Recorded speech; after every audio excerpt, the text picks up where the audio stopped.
Hey everyone, and welcome back to the Firefighters podcast, where we seek to develop, inspire, and motivate the world of the emergency services operator through a series of wide-ranging conversations. Now, before we go any further, just hit that rate, follow, or subscribe button on whatever platform you're listening to. It's a key performance indicator for us and helps us reach even more people. Now, here's what we've got for you today. Returning back to the podcast this week is my good friend, John McDonough. He has been a professional firefighter for 35 years with the Fire and Rescue New South Wales in Sydney, Australia. He's currently an operational duty commander in charge of 14 stations in the busy inner west zone of Sydney. He was team leader of the fire operational training team, and this team trains all firefighters and officers in structural fire behaviour and firefighting techniques and tactics. Over the last 17 years, this has developed into the standardised doctrine for how firefighters act and behave at the task and tactical level. It is taught at all levels of recruitment all the way up to station officer. He's a co-author of 3D Firefighting, Training Tactics and Techniques, which is published in USA, and in 2009 he was awarded Australia's highest honour of fire officers with Australia's Fire Service Medal for his work in structural firefighting training. In our conversation today, we discuss the importance of acknowledging mistakes in firefighting, creating a culture of learning, and the stigma associated with failure, that sticky word. We explore the complexities of firefighting systems, the balance between simplicity and complexity when it comes to training, and the evolution of ventilation tactics. The discussion emphasises the need for accountability and reflects the progress made in the field, while also addressing the mediocrity that can arise from complacency. Our conversation today delves into the intricacies of firefighting culture, training, and the balance between speed and safety. We discuss the importance of accountability in training, the challenges of maintaining skills, and the dynamics of incident management. We emphasise the need for effective communication and shared expectations among firefighters to enhance operational efficiency and safety. We also delve into the complexities of firefighting itself, focusing on training, decision, and tactical decision making. The balance between procedure and urgency, and the importance of comprehensive training, effective search strategies, and the critical need for mental health awareness and peer support within the profession. We discuss how these elements intertwine to create a safer and more effective firefighting environment. And we also explore the profound impact of the experience in firefighting, the legacy of Paul Grimwood, and the importance of global learning in the field.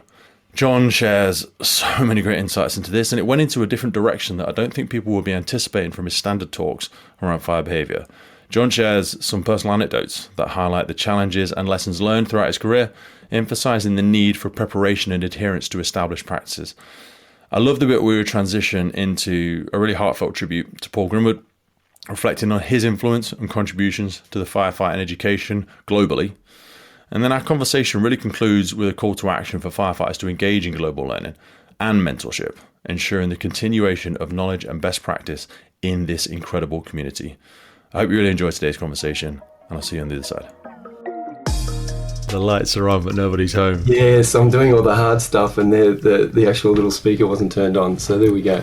Mate, I've had that so many goddamn times. Oh, I can imagine. The early days of the podcast. I did it twice where I was about 45 minutes into recording and I hadn't pressed record. Oh, wow. Was there some magic that you missed as well? Yeah, there was. And you can never recreate it. That's why I always like recording from the get-go. No, exactly. Can we just talk? Yeah. You know what? That's a great starting point for us, because I'm going to use everything we're talking now, right? Yeah. As a leader manager thing, raising your hand at a point where somebody can help you. I always used to say to my crews, and I still say now, like, it doesn't matter if you do something wrong, but tell me at a point where I can do something about it. Don't wait too late, because you know when like something's about to happen, but you haven't put the handbrake on or you're not ready, and you need to raise your hand and say, look, I made a mistake. I'm sorry. I made a mistake. I should have said so a minute ago. And every second that passes, it's getting worse. Oh, yeah. Look, the culture certainly in the past was, if you made a mistake, hide it. If you made a mistake, don't admit it. And I remember very... Well, it was sort of like, certainly in the fire service anyway, but as an instructor, we would say in the pre-brief, we would tell them, make mistakes. Because if you make mistakes, you'll learn better. Have a go. I mean, don't be that timid person that's so worried about making a mistake that it inhibits their performance. Have a crack. and if it doesn't work out, we can talk about it later. And I remember doing that in Canada in 2000, it must be about 2017. We were instructing the Canadian instructors in the Fire Dynamics program that Peter McBride was organising, and I remember saying that in a debrief to the Canadian instructors, and they were all very good firefighters and very good instructors. And one of the students came up after the debrief, but before we went into the container, and she said, I just want to say thank you. And I said, what for? And she said, for allowing me to make mistakes. And in her career, that had never been given to her. And being a female in the fire service, you can just imagine it was even more critical that she did not make a mistake. And yeah, so it's very, how would I put, if we're going to do our best, we need to have that freedom to have a crack. This episode is brought to you in partnership with Godiva Limited. Godiva is one of the world's leading providers of specialist equipment for emergency services market. Renowned for innovation, quality and reliability, Godiva produces a comprehensive range of fire pumps, including vehicle-mounted, portable, and their cutting-edge integrated total water flow control system, SAMFlows. I've been using Godiva my entire career as a reliable pump on the fire ground. It is such a crucial element of a successful firefighting team that you want to empower your crews with the very best, reliable, quality product. Reach out to our partners by checking the notes in the podcast. Now back to the show. How do we continue that when people move through stages of their career? Becomes this like proficiency like role that you think you should have. You create an identity for yourself that I've been in now for 10, 20 years and I shouldn't make mistakes. There's a service in the UK and I can't remember which service it is. And even if I could, I probably wouldn't say. And if they fail their BA reaccreditation, they're immediately on like performance and capability effectively, because they're on like, they've got 3 months to pass it again. Otherwise they might be out the job because it's a requirement that they do it. And then I think that perhaps has the accidental outcome of people specifically coming to tick a box and just do the role map, and then you couldn't really class it as CPD because when they're coming back every year or 2 years, they're just trying desperately to tick the boxes and do the script that they did before. And then if you've got like a good training department that's trying to teach some ever-evolving tactics and ideas and some new stuff that's coming out, then it becomes a much narrower frame of learning, doesn't it? It probably stops being a learning environment altogether, and we are just assessment centres then. We're not training centres anymore. Yeah, look, absolutely. Look, BA's an interesting one. I sort of. Why are we so romantic about that? You've spent most of your life doing it. Like, I mean, it is firefighting, you know, so we think like we're something. But if you fail your reaccreditation, you're shit. You know, people think, you know, do people think you're not a firefighter anymore? Do people think that, you know, why have we developed that as such a, you know, identity attacking thing? We used to have these red dot things in our service. Oh, really? If you failed a reaccreditation, I don't know if you've ever had them, you'd have to put a red dot on the side of your helmet, which meant that you couldn't wear BA. So everyone would see you with a red dot on the fire ground and they'd be like, oh, John can't wear BA, don't let him go inside. I shouldn't laugh. And it was a stigma thing. That's probably not the right way to go about it. No, but it was almost like we got rid of him. Like my argument was, look, if John can't wear BA, I trust John to know that he can't wear BA. Mm-hmm. So I mean, he's on my crew, so I'm not going to turn around to him and say chuck a set on because I know he can't wear. But there's no reason to signify him. Like if John's not a driver, if I turned around to him and said, John, you just go and move the truck, he wouldn't do it because he's not a driver. So, like, I think there was an inherent danger that people wouldn't say, oh, actually, boss, you know, I can't wear today because, remember, I just need to do my rear cred again or whatever. But we found the need to put a dot on their helmet to say, like, you've got a disease. You're sick. I thought it was funny when I went through the training college and came out as a probationary firefighter for the first 6 months. You would have no stripe or anything. That came after 5 years. But sometime later, recruits would wear epaulets, and they would be green. And I always thought that was in bad taste, that they just had to be green because you're green, you know what I mean? Like, you don't know anything. And, so we do these sort of things, and, it's for the safety of everyone, so we can identify who's who and if they're there. But the BA thing's an interesting one, because I think there's a perception, both, culturally in the organisation and our own perception, that we have a high capability in that area, but and that we're frequent wearers. We're not. We're sort of frequent checkers of BA. Definitely not. We check BA every day, but we don't wear it. And so I think, and look, there'd be guys that are pretty sloppy at the checking too. And they do that because essentially, and I know as soon as I say things like this, something will happen, but, certainly the gear that we have, the BA that we have, the Draeger BA that we have, it's bulletproof. I mean, I just put it on and breathe. It's really not that hard. Putting it on quickly and efficiently without thinking about it is harder, and that takes the reps. And we just don't do the reps. So, I think when it comes to BA, what frustrates me most is not that guys don't eventually put it on well and breathe and operate fire hoses and move into a smoke-filled environment, but I don't want them taking 5 minutes. No, I want them taking 30 seconds. I went to, I've just come back from holiday, and I was in Turkey for 5 days. And, when you have the meeting at the beginning of the holiday and you spoke to the rep and they're like, oh, there's all these activities going on. Went and did horse riding and went out on a boat.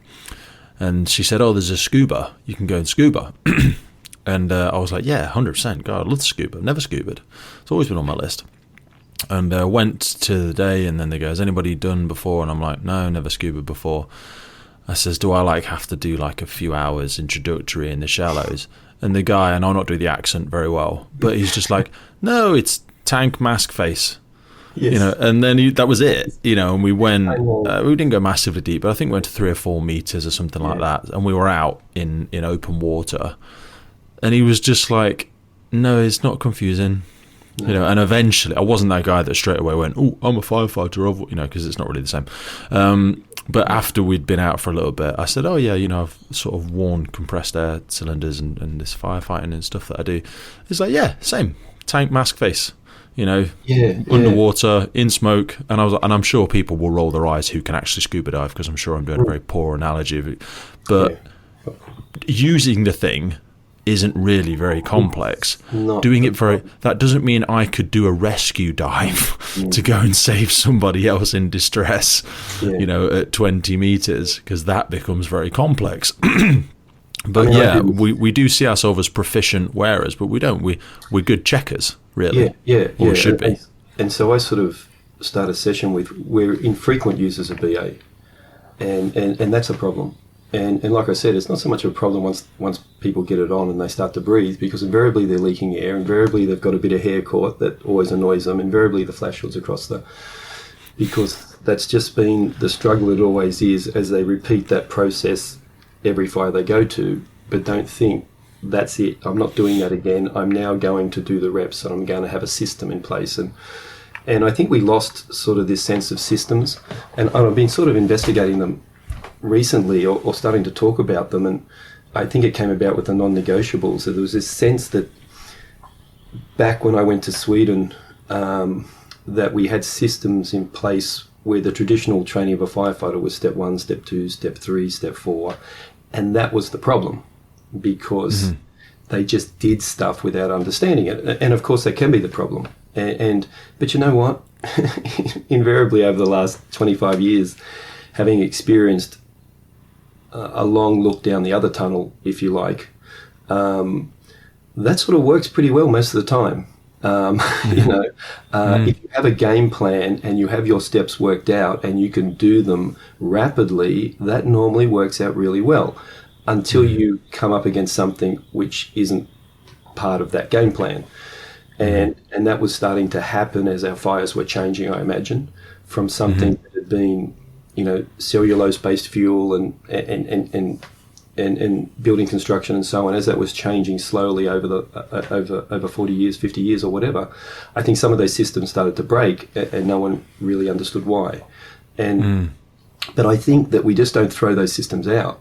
And when I did a presentation in Poland recently, and it was really about, I don't know if I spoke to you about this before, but an instructor once asked me a really good question. What would I say to my former self if I had the chance to go back in time and talk to myself as a young firefighter? And it's a fascinating question, because what it's really asking is, what do you think is really, really important now that you didn't know then? And it really makes you evaluate a whole range of things. And so I tried to imagine myself going back to 1987 and sitting in front of a 21-year-old and saying, look, they haven't told you this yet, but these things are really important. And I sort of broke it down to, and I sort of put it up here again, that there was some science I didn't know, but that wasn't sort of the big thing in a way. So the science is sort of understanding our job, and the next thing was sort of systems. So how do we do our job? And the last thing was sort of accountability and sort of expectations. So how do we do our job well? So what do I need to know? What are some systems that'll help me? And how do I make myself accountable? And this gets back to wearing BA. Like, do I just wear it shitty each time and just repeat that process and get frustrated when that happens? Or do I do some reps and get to a point where I've got a muscle memory of being able to put it on efficiently each time? So that sort of accountability and expectations is sort of what interests me now. I don't think firefighting is difficult in a sense. I mean, I think a lot of people do a lot more difficult things than we do, both physically and mentally. I think it's an incredible combination of both. And I've always said that our job is being a firefighter is the hardest job in the world to do well, but it's the easiest job in the world to do shitty if we want to. Absolutely. Because in some ways, we're sort of let off the hook and not accountable for some of our actions, because we can always blame the incident itself. Yeah, there's so many ethereal things. It's the difference between, have you ever heard the argument of complicated versus complex problems? No. Or systems. Okay, so this might be something, and might not be, but might be worth something worth noting to use, because you're a much better speaker than I, and you speak in a lot of places. But so complicated systems is like a combustion engine. A combustion engine is complicated, as in there's many intricate steps to it, but it's actually very predictable. Because if you just do these several steps, the engine will work this way. But it's not to say that building a combustion engine is easy. I couldn't build one, but you could teach me to do it, because it's just a complicated system with many steps to it. But something that is complex, sociopolitics is an example, or things that involve physics that change in a moment, like a fire or a flood. But even those have calculatable elements to them. It's whether or not you have the instrumentation to be able to calculate them. And firefighting, I always think, sits somewhere in between the complicated and the complex. Because again, the systems that you speak about there, the procedures, the processes, the muscle memory, debunk the complexity to it. There's many steps to it, but I could teach you all of the steps, and you could ingrain them as muscle memory, which would reduce the complicated elements to it. Like an engine, I don't actually interact with all of the combustion engine. I just put the key in and turn it. And then my involvement in that system has been reduced down to accelerator, brake, and gears. And then I can just doodle around in my little car. Firefighting, the complexities of it come within the physics elements, and the ventilation profile, and the type of elements that are involved in the fire, and all that sort of jazz, and the speed and the growth. But with thermography and a good understanding of building construction and a good understanding of ventilation control, you can reduce the complexity of it down to making it solely more of a complicated system and more of a complicated process. But again, I think where the true romantics, and I've had many of them on the podcast, and I love them for it. But with respect, one of our colleagues that we've a number of conversations with and you've spent a lot of time with, he can make it sound tremendously complex because he knows a lot of the physics and the calculations and the mathematics. But he also made a great argument where he's like, it's just what did he say? It's just physics and chemistry. And you go, well, that's a bit like saying, well, God is just a miracle and 27 other series, and you go, well, it's a lot more complicated than that. But we do like to complexify this. The part of the podcast at times is I find we drag ourselves down rabbit holes for a bit of mental masturbation because it's fun. Absolutely. Yeah. But we don't have to look at this as such a complicated system, do we? I think that's the key point. Where is the balance? And I think when I joined, the balance was too far the other way. It's just how hard can this be? Get in there, have a crack, put water on the fire, and so on. And we should still be doing that. It's easy to sort of throw the baby out with the bathwater and sort of say, well, that's bad firefighting, and you should have really have had a better understanding. I'm sort of struggling to word this. I think that there's a temptation to make what we thought was sort of simple and it wasn't, more complex, and then the pendulum just swings the other way. And then we get into this, and this has basically been most of my career. I went to Sweden, and suddenly my mind is sort of, I'm useless. I don't know the stuff I should know. So then the journey begins to fill my mind with all these things. Whereas at least the last 7 years when I returned back to operations, but probably longer than that, I'm sort of trying to sort out how I make that not simple, but how I make that digestible and how I make that work. And I think that's way more important than just teaching the physics and the science, is what is important and what's not. And because I think I've taught a lot of guys and just made their job more difficult. And it's clouded the issue rather than cleared it up. And it's given them the same feeling I had of this overwhelming type of... I'm talking about the guys that really care, right? This overwhelming sort of sense that they don't know enough and they're not good enough to do what they should do. And it's not that at all. And increasingly I get quite facetious. Like, I was asked to review our ventilation, and it's funny, I was talking to Bear only a couple of days ago, and prior to that I was talking to Lewis White from Lancashire, and he asked me to review he's rewriting their sort of ventilation, and straight away that's probably a bad idea, because I sort of word by word sort of, what about this and what about this, and trying to sort of break things. And I said to him, I just try and break things, and anything I write or anything I say, just try and break it. If you can break it, I need to go back to the drawing board, right? And the first thing I said was, why are we calling it tactical? We don't put tactical in front of anything else. It's not tactical motor vehicle rescue. It's not tactical hose use. It's not tactical.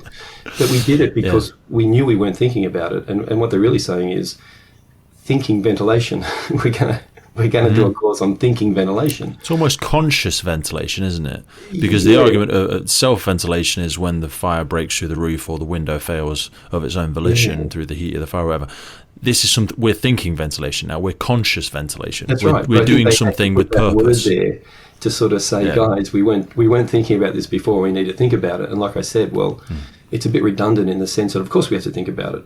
But why does it get the tactical part and none of our other, and it's sort of the bear sort of going, I never thought of it like that before. And so I think we do these things, and we make a bit of a word salad about, and we try and give things some importance. We do a word salad. Yeah, it's sort of, and when I got asked to review ours, I said, fantastic, because we rewrote it in the mid-90s, because we got our fans in the mid-90s, the first fans, and they just came with a VHS cassette from Tempest, and that was the training.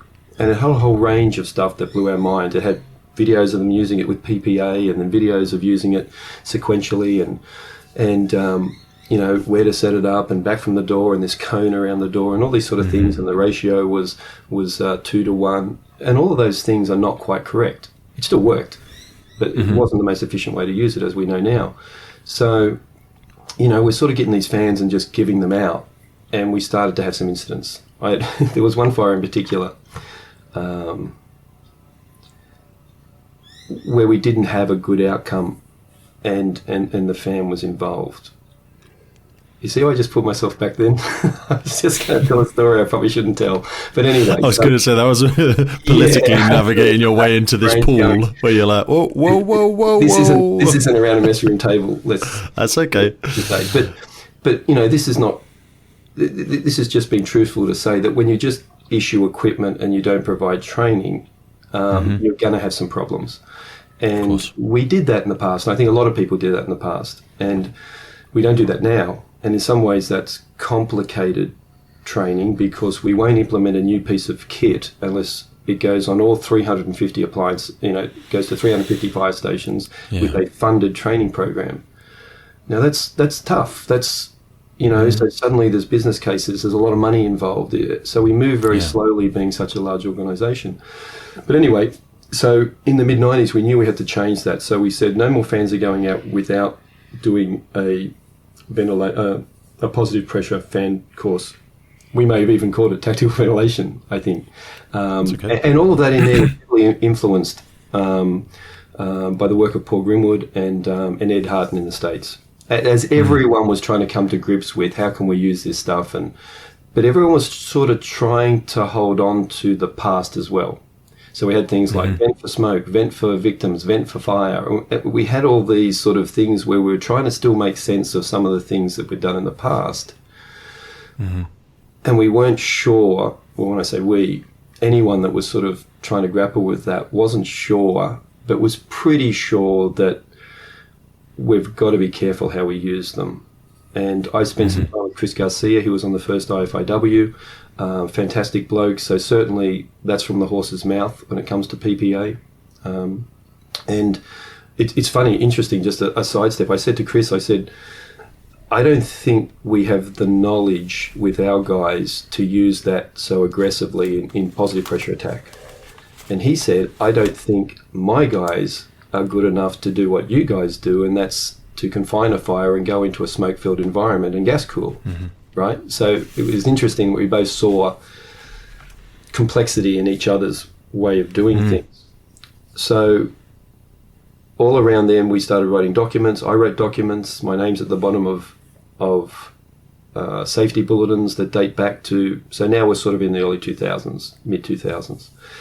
And it basically said that the fans are not to be used until the fire is out. That's essentially what it says. And we've never changed it since then, but it actually says in that document that we would like to go into a 3-stage system, which would have mirrored what I imagine Tyne Weir and a few other places.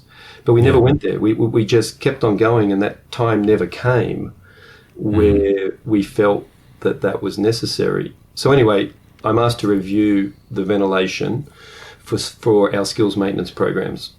And I said, fantastic opportunity. There's been 25 years of research done. Just keep it confined, put water on it, and then vent aggressively. I said it's a one-pager, right? And I was being facetious, of course, but it sort of is a one-pager. Just keep air away from it, get water on it, and then vent as aggressively as possible, and you might be able to save someone's life. In the meantime, our fans were being used. We put the fire out, we do search and rescue, a primary and a secondary, and then we do overhaul. And I'd ask the firefighters, when do you use the fan? And it was always the same, in overhaul. And so we would spend 10 or 15 minutes getting a primary and secondary all clear, while whatever victim is breathing on 10,000 parts, carbon monoxide and all the other stuff. So what we do now is, and once again, it's very simple, fire out, fan on. Fire out, fan on, right? There's only one thing better than someone expert with the thermal image camera, and that's no smoke. So with my guys anyway, as long as the fire's out, I meet our safety bulletin, because I wrote it in 2006, right? But there's still that fear because we scared a lot of people. The videos of fans causing a lot of fire growth, and it was quite simple that the context of those videos was don't put water on the fire and then do that, and that can be the outcome, right? So we scared a lot of guys. We scared a lot of guys on purpose, and the end result was that we relegated one of the best life-saving pieces of equipment we have, and that's the fan. To search a house in 30 seconds rather than 10 minutes, that's life-saving. This episode of the podcast is brought to you by Gore-Tex Professional Fabrics. Now, we all know the working environment of a firefighter is filled with challenges. We face serious risks on the job, such as heat exhaustion, burns, physical and mental stress, and we frequently come into contact with high levels of toxic chemicals. Now, I have been wearing Gore-Tex for nearly 2 decades on the front line, working in hostile environments, tackling challenging incidents from firefighting to water incidents and in urban search and rescue environments. Gore-Tex have a well-earned reputation for protecting professionals in the fire and emergency services through their family of highly innovative, waterproof, breathable moisture barriers that exceeds global performance standards and are trusted worldwide. Gore-Tex, going further together. Given all the progress that we've made in so many other areas, you know, things like diversity, inclusion, bullying, harassment, advocacy, you know, it's got so many other things. I'm sure we could play buzzword bingo. Manual handling. Yeah, whatever. Is there underlying feeling of good enough when we look at something like that? Because firefighting is the thing we started doing. I just did a big long episode with Mike Stacco about Braidwood because we're on the anniversary of it now. And there's some great stuff, by the way. Oh my God, I can't wait to release that. This is not me trying to promote an episode, by the way, but just some of the things he was observing and in his notes, in his diary around layers and air entrainment and just things he'd picked up that he'd noted down. And you think, how much more did he not note down? Because, you know, how much time have you got to sit down and write in your memoirs in a day? Anyway, because that's the first thing we started doing, and we became good enough. It's probably one of the most quoted things I ever say, which is from you, which is, you know, we rise to a level of mediocrity that avoids further scrutiny. It's one of my most favourite things, and I apply that to so many other domains of life. I would just like to put a context on that one, and just to be more charitable to all of us that have been a part of that, and I've been a part of that, is that we do it to survive. Yeah, because we've just got to know so many things that you start to prioritize, and that just means that some things that we're either not being so accountable for or just don't matter that much. And I always compare it to I need to tell my guys to stretch hose and to practice that element of it, but I don't need to tell my rescue guys to cut a car up every week. There's just this incredible different level of accountability when they rock up and the AMBO says to you, if we don't get this person out, they're not going to make it.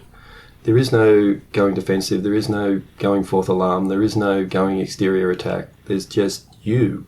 And you know hand on heart that you're it. So you're not going to skin that door. And you will know 20 ways to drop the side of that car. And you'll know the operating pressures and hydraulics of every single one of your tools. Ask the same firefighter if he or she knows that about the water hydraulics of their hose line, and they just don't, because they've just compartmentized where do I need to be in my disciplines and the many disciplines that make a firefighter, and they do that to survive.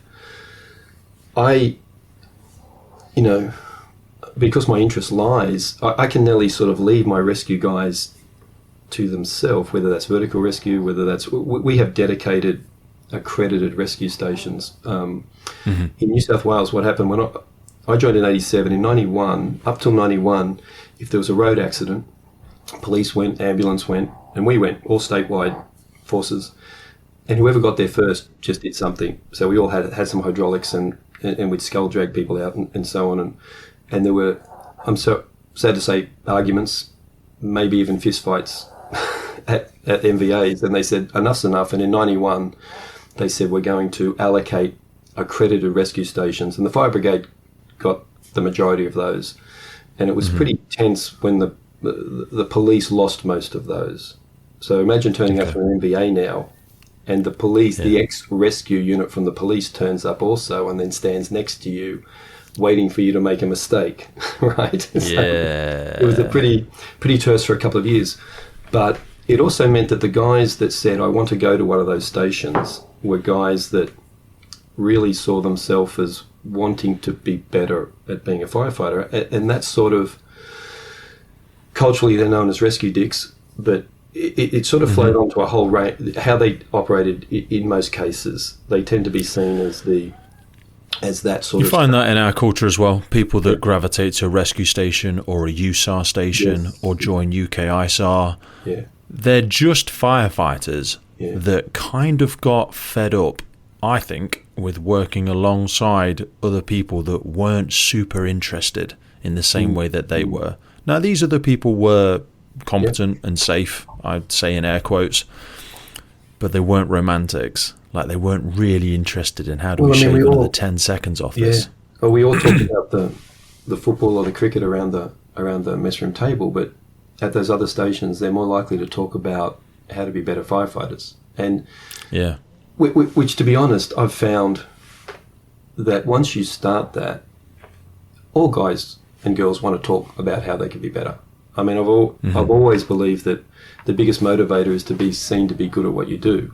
And if you can give them that, it's amazing the reaction you get. And the thing that keeps on going in my head is that, because I went back to operations 7 years ago, from going from a job I had the best part of 15 years where I did sort of I was given a great deal of latitude to say what I think is important and what we should teach recruits and what we should teach firefighters. But really my level of sort of accountability was low, in the sense that once we'd trained them and they left, it was, okay, who have we got tomorrow? And start again, rinse and repeat. And so on. So in some way, I was having a huge impact in saying this is how we're teaching people at the task level to fight fires, whether that's door entry, whether it's gas cooling, whether it's, all those things. But we had guys coming back that were worse than when they left. So when I went back to operations, to sort of see, well, where's that breaking down? And it's breaking down at the local leadership level, essentially. So at that station, we're not equipping the officer to have a sense of how important their role is to set expectations and then live up to those expectations. And then go to the next level, which is the level I am now. I have 15 or 16 fire stations that I'm in charge of on C platoon. Well, what role do I play in that? And I think, I have a compliance role. And I think when we look at that word compliance, we think it's about, I'm going to get angry at you if you take too much sick leave, or I'm going to get angry at you if you're not dressed properly. Now, that compliance is really, if we decide we're going to fight fires in a certain way, I'm going to hold you to that. But as soon as you leave that aside, then you are just relying on guys, those couple of guys that can do that without you needing to do that. But it's amazing if you do that and build that sort of setup, that the majority will want to be that person. That's been my experience anyway. I've just realised an irony in what you've said there, not in what you've said as such, but how I overlay that into a lot of the UK. So our firefighters and our leading firefighters, or crew managers, crew commanders, still go back and do breathing apparatus CPD and reaccreditations and stuff like that, because they still wear breathing apparatus. But in the vast majority of services and brigades, the watch managers, sub-officers don't wear BA anymore, because it's not part of their role map as such, and it's not considered that that's going to be a role they're going to take up. And it was an issue that showed itself at Grenfell when you saw a lot of sub-officers stood outside, because you got one on every truck, effectively. So they don't keep the qualification up, is that what you're saying? Or they don't have the... In a lot of services, in some services they do now, okay. But in a lot of services, in my service as an example, we don't require our watch managers to wear breathing apparatus unless you work in the training department. So I've maintained mine, but only because of where I sat for a period of time, most operationally. But then the irony comes, as I'm sort of trying to piece together what you said there as well. So we retrain and develop our firefighters and our crew commanders, our crew managers, our leading firefighters at the training school, and then we send them back to station where they should consolidate and embed and consolidate that learning. But the training sessions are being led and assessed on station by the watch officer, who is operating from a very old mindset when he goes, so John, let me give you some feedback on the way you've just done. I saw you do A, B, C and X, Y, Z, what I need to see you to be doing is 1, 2, 3, 4, 5, 6. And then what invariably happens, and I've had it many a time, is a watch officer will ring training school and go, what are you teaching them now? Because they've come back and they've done this thing and they've said they need to stay low, and they seem to be not doing as much personal protection. They don't seem to be sweeping and stamping there. I mean, one of the crews just seemed to rush through that first room and I didn't like it. And I'll sort of go, well, talk me through what was in the first compartment. Well, I mean, the first compartment was relatively clear because we just smoke logged, the first floor. So they moved rapidly through a clear compartment on the ground floor. Yeah. Okay. And you're going, yeah. Sorry, help me understand what the problem. Well, that's not what we're teaching them, is it? I mean, what are you teaching them these days? What if he'd have fallen through the floor? What, on the concrete ground floor? Yeah. Why would it? Do you know what I'm trying to say? And then it takes a lot for that firefighter or that crew manager to push back and go, well, no, this is the latest and the greatest, and this is not the latest and the greatest, but this is the most up-to-date training is what we're doing, and here's the logic and rationale behind it. Because of rank and experience, I say that again in speech marks, that person can be spoken down, and then you'll get the station officer such as yourself or whoever come out from training school and observe something and then kind of go, oh, this is where it's breaking down. Yeah, look, I think there's a couple of things there. There's the whole discussion about skills maintenance versus skills acquisition.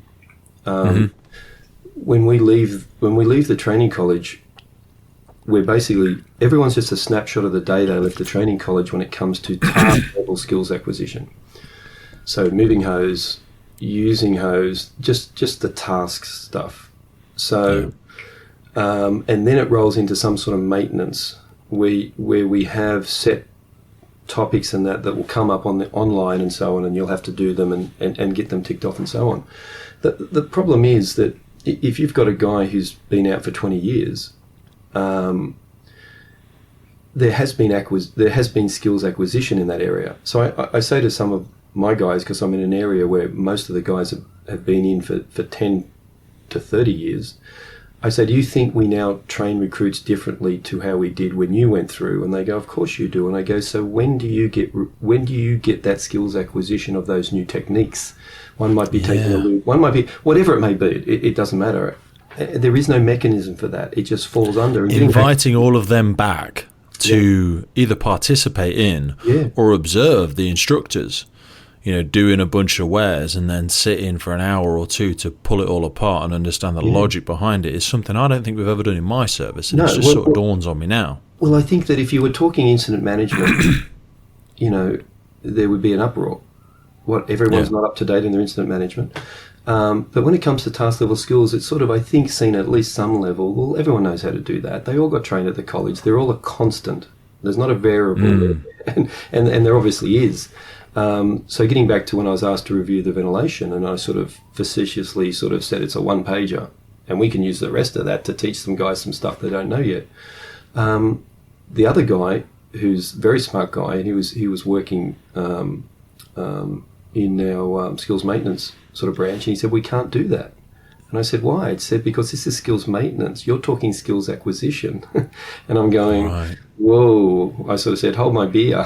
We've got a problem here, because really, if you look at our introduction of gas cooling, that's not really written anywhere except in training manuals and so on. And then it's pushed into SOGs via that as an expectation.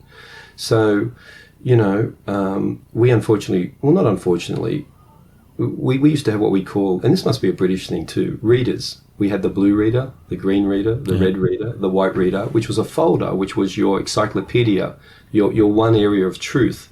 So when I joined, it was the blue reader. Now, after that came the white reader, and then they stopped it. That took us up to sort of the early 2000s, and they said it was always expensive because you would get documents sent out, pages from 57 to and you had to replace them and throw the other ones away. This is how they were updated, and it was laborious, and the internet had come along, and they said, well, what we're going to do is we're going to have all of that in PDFs, and you just download them, and by definition you will download the latest version, and which is perfect, but we didn't write them, right? No one wrote them. Because that's an enormous That's a huge work. And yet all of the people that would have written it, myself included, we're doing face-to-face training. And this is where, you get caught up in training jobs where you have such a workload to just do your job and do face-to-face training that sitting down and writing documents and writing good documents, which, as you know, is extremely hard to do, right? And getting that signed off by 15 different people and so on. So they were never really written. So we're sort of in this place where a lot of the stuff that we do and have done for a long time in terms of task level skills and so on is in training documents rather than written in what we would have called some sort of doctrine. So that makes it difficult as well. So, where's this written comes the question. Or if guys are going for examination for station officer or above, they will make reference to the white reader. Now, that stopped being a thing 20 years ago. But it's the last printed thing. You see the problems we've sort of got. So, and it's no one's fault, essentially. Everyone's, if anything, it's the fault of just being overworked and guys sort of prioritising face-to-face training over sitting down and writing documents, which no one sort of loves doing. And it's not something you can just give to a light duties firefighter who can't work at a station because they're injured, so we're going to give them a job if the expertise isn't there. So, so I'd imagine that's why in a lot of fire services we do persist with outdated doctrine, we do persist with outdated documents on how to do things. And what you described with that SO, I've heard that so many times as criticisms of training units and so on. But here's another take on that. And what you said is exactly right. The person that's evaluating them and saying whether they're doing it right or wrong probably can't do it right themselves because it's no longer a skill that they use very often.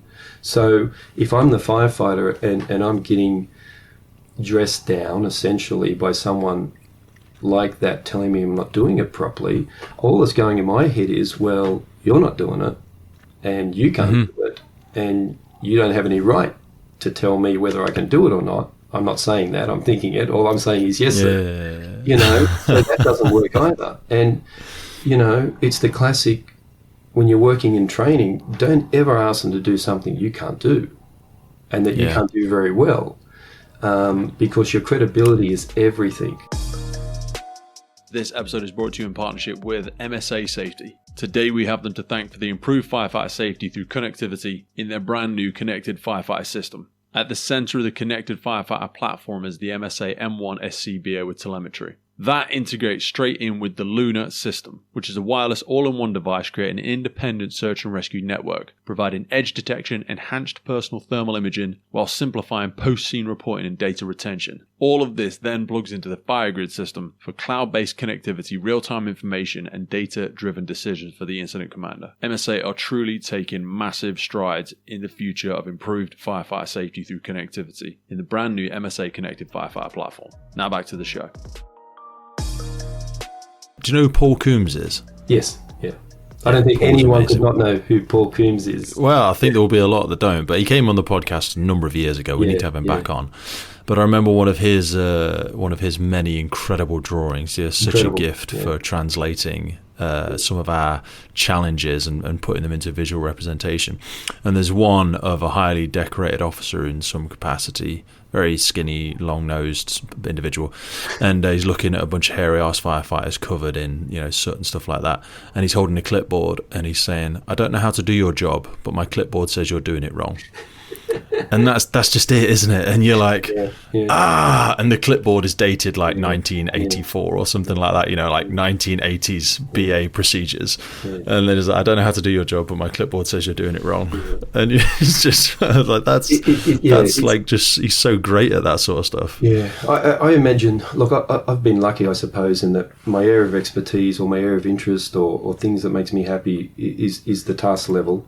And that's always fascinated me, so that I have something to offer my guys as their duty commander when I go out. That's the level we sort of work hard on, because I honestly believe it's the most important, and there's someone who probably teaches IM, incident management, probably says, no, this is more important. Look, they're both very important, but, I think there's a danger that, and it can go either way, that and I think it could be a little bit this with my organisation. When I went back to operations, the IM, and we run a version of the American Blue Card system from Phoenix, which is fantastic. I've got to say, I can't break it. I think it's a really good system, and it really was a massaging and easy enough to evolve into that from the standard sort of incident management system we had. But I couldn't believe the quality of the messages, the quality of the of setting up jobs, of getting the right chess pieces there, getting some inside, some on deck, some in staging, and staging is everything. You soon find out. Compared to what I did when I was first a station officer, where everyone just sort of, boom, and I just try and do what I don't think's been done yet. And sometimes things get done twice, and sometimes things don't get done, and it's very hard to be accountable. But the problem is when you do that very well, and I think we do that very well, when people ask me, well, what does your service do well?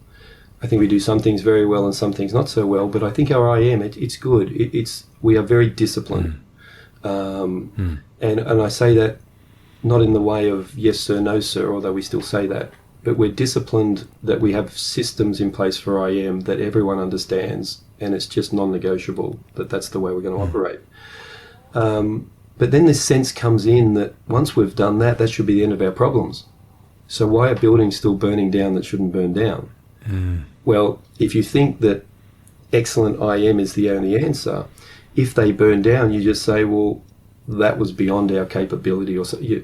But and if the people that put fires out are on hose lines inside that burning building, and their capability at the task level is what's putting that fire out. The IM is providing a structure in which to keep them safe, and to which to allocate them, and to which to put, the right people in the right spot. But it's not putting it out, right? And I think that our pendulum probably swings a little bit in how we view where we should be most competent. And because we weren't great at IM back when I was an officer, coming out of into the 90s and into the 2000s, the early 2000s, that we've really rectified that. But, there's still this sense that, look, everyone's been trained, everyone's, that side of it is a constant, the task level side of it. And I just don't believe that. And where I see us having big wins is a good IM system where everyone knows what their job is, and everyone knows what's coming, and who we need to send, and where we need to place things. But it's just whoever gets water on the fire quicker is the winner. It's just as simple as that. And you can have all the best gas cooling. You can make a decision about whether you're going to use droplets or straight stream. You can have all of that sort of stuff as well at the task level. But if you're going to take an extra 5 minutes to put water on the fire, it's not going to be the room of origin fire anymore. No. Right? And that, having discussions about that, for me, and if I go back to what I would tell my younger self, would be, one, Thornton's rule. That was the one bit of science. Get to know Thornton, right? Thornton's rule, which explains modern fires, right? And the other one was, just be fast. Just be fast. And you can't be fast without being expert. So, everything's connected. But I think, and when I first joined, there really was a sense that was important. And I think that got pushed back a little bit as saying, well, that sort of need to be fast. We have sirens, we have poles, we can break the traffic rules, we have our we didn't have over-trousers there, but we have our gear in one spot. It was about seconds. And then, well, why bother about seconds getting there if we burn them just trying to put our breathing apparatus on? We burn them because we suck on the Halligan tool and we can't open the door. So, but in the years that came after that, and I was part of that problem, was we've got to slow down. We've got to slow down and be tactical. We've got to slow down and think about these things. And once again, the pendulum swings the other way, where anyone that's trying to be fast just for the sake of being fast isn't being fast, they're being reckless. And so suddenly it's not cool to be fast, right? And, so all of these things are repeating in my mind about, and it's all about balance. And I just think we tend to always go too far the other way before we straighten up again. And then for me, it's sort of what I find fascinating is trying to sort of understand that balance and what is that balance. This really showed itself we just released 2 episodes from the National BA Challenge in the UK. It's the first time we'd gone and covered this properly. It was, honestly, and I know I would say this, but fantastic episodes. We spoke to loads of competitors, loads of services from across the UK, spoke to the instructors, spoke to people assessing on the fire ground, and then we had a big debrief episode afterwards with 2 of the organisers. And it really showed this element of speed of attack, and like you're saying, task level abilities. Because, so for people that haven't listened to those episodes, it's you get a 30-minute time window from arriving on the incident to ideally putting out 1 or 2 seats of fire and rescuing 2 casualties, or sometimes I think it was 3 casualties. There might have always been 2 actually. Anyway, and the expectation was that you would achieve all of that within that 30-minute time window. Yeah. And the speed and intentionality and sense of purpose that each member on the fireground had was very, very, very, very interesting. And Gloucester Fire and Rescue Service won again for the 2nd year running. But they also took the best team, they took the best, as in the award that they won best team, they won best BA team, they won best fireground op as well. And Sam Cushing was the fireground op for it, and he was visually and operationally, but visually very impressive because he was the bit that everybody could see. So everybody, the 12 assessors that were stood on the fireground, as well as other people milling about, and myself included, and photographers, just saw this man, in control. I want to say frenetic intentionality, his purpose and his sense of drive and his focus and his spatial awareness and in situational awareness of the entire incident and what's about to happen in the next 3 to 5 minutes, and having that ready and being at the door as something came out, and having the fan in place, the covering jet and the safety jet and you can't tell me that crew and that officer wouldn't be better on the fireground because of this.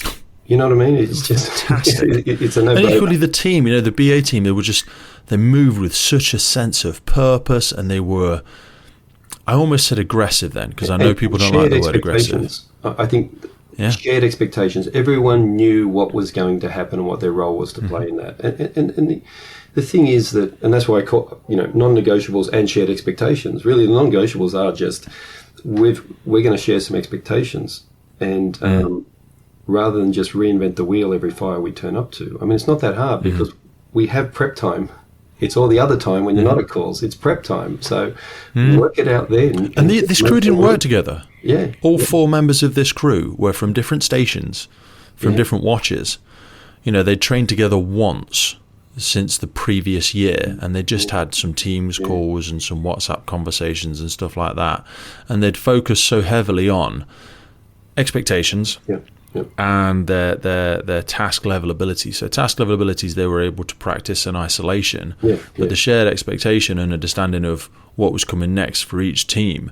But listening to the conversations, A, that were happening in the bar after the awards and stuff, and B, some of the conversations that we had on the podcast, was the crews that were very slow were gripping hold of a sense of higher safety. And again, it's not inherently an attack on those particular individuals. It's a cultural approach that had come from the organisation that they worked for, and a tremendous discouragement, or perhaps fear-inducing, terminology around the cost of getting it wrong. And we created, as you've said before, the timid firefighter in ways. And I'm not sure that's just a neutral outcome. I think the timid firefighter actually, you could create scenarios where that becomes the unsafe firefighter. You know what I mean? Like it's actually it's actually sort of paradoxically making an unsafe firefighter by trying to be too safe, right? I mean, you can easily come up with situations because, the classic one is the fire will just get worse the longer you take stuffing around trying to interpret it rather than acting. And we all know that at some point, some action is better than nothing at all. But there's also, sometimes the best thing to do is to do nothing. I mean, all of these things are happening, and I spent a lot of time. I mean, I must admit, not so much as someone like Sean, talking about, indicators and signs and symptoms and so on, apart from the very basic stuff. And we certainly use Sean's sort of, building smoke, air track, heat and flame, your BSAF and that sort of stuff to organise our thoughts around that. My sort of interest has always been sort of, well, okay, we've got that, but now how do we move, and how do we move this hose from here to there, and those other things as part of that. But I can also see how we started saying things like, well, every fire is different. Now that's true. You can make that true, because, of course they are. But you know what? I would then also contend that most fires are more similar than they are not similar, right? Most fires are normal. We can have normal bad or normal good, but, it's a house fire. And I've been to lots of house fires, and this one isn't displaying anything untoward. It's bad. It's bad normal, or it's bad, or it's good normal. But I'm not seeing purple smoke come out of it. You know what I mean? So, and bad normal may be that I don't send anyone in and we do X, Y, and Z, and good normal might be that we do. But once again, it's very easy to make people with backdraft cells and bang boxes and what I would call a European type fire gas ignition cell where it rolls over the top. All of that. Now, if that's an important part of the training, which I would probably say rarely happens in reality compared to normal, and what mostly happens, there's no wonder that young firefighters are afraid of opening a door and entering into a building. And one thing that I suppose, for want of a better word, I brought back as part of the Swedish system was door entry. Now, we had no door entry. It was just between me and the fire, right? Kick it down and get in there and have a crack. And we brought back a very structured, and you've heard me talk about that before in terms of correspondence I had with Paul Grimwood about, oh my God, I think we've produced something we didn't want to produce, and that was the Mark I short pulse robot. And we then headed very quickly in another direction to sort of head that off. But it's sort of I can remember in the way we discussed it, it was, this is your last chance to decide whether or not you should enter or not, right? So that's what door entry is about. You're going to have a bit of a look and maybe throw some water in, and you're going to make a decision about whether you enter or not. Well, we taught it like that for a long time before I suddenly thought, well, wait a minute, that's not quite correct. An officer has said to go in, right? So who's making the decision? Is the officer, or are you now making the decision? And they look at you and go, I don't know. And then the next question from recruits is, what if I think he or she's asked me to do something dangerous? At that point, they start saying things like that because I'm now telling them. So how do you answer that question? Well, I would say you've got to accept that that person's more experienced, and that given you a lawful order. Now in our job, there's an act that sits above the Fire Brigade Act, and which pretty much allows us to do a lot of stuff in good faith. But there's another act above that. That's the Occupational Health and Safety Act, which says everyone has a right to a safe workplace. So they're often in direct opposition to each other. And here's a classic example. I don't think that's going to be a safe workplace, but he or she said go in. So I would say, well, you've got to respect their experience and so on.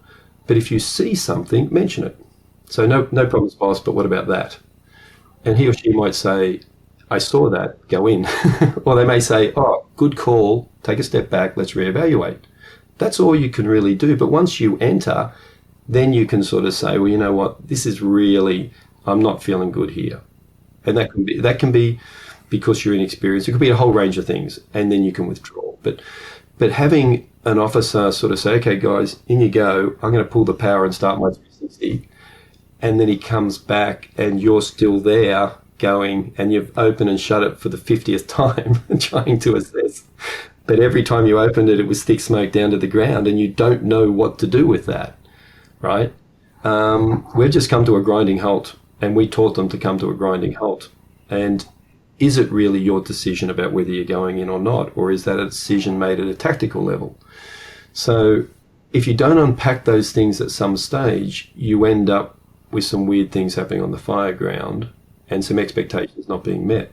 And we didn't find that out for years, because let's get in, let's do this. We're going to have safer guys now because we just kicked doors in before and had a crack, and before you know it, you're in trouble, and suddenly it's rolling above your head, and we're not going to do that anymore, and we're going to have this procedure and so on.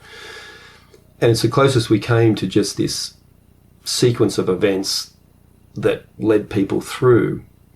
And once again, I think that in the UK sense, from my experiences over the last couple of years working with the UK guys and so on, is that you guys are sort of there, where it's sort of this procedurally driven thing which has completely pushed aside any sort of urgency in a sense. In fact, urgency says recklessness, and we're just not going to stand for recklessness anymore. So we're going to put in place these sort of stoppers. And once again, I worry, as I think a lot of my colleagues in England are, that maybe that's now made it less safe. So getting that balance right is critical, absolutely critical.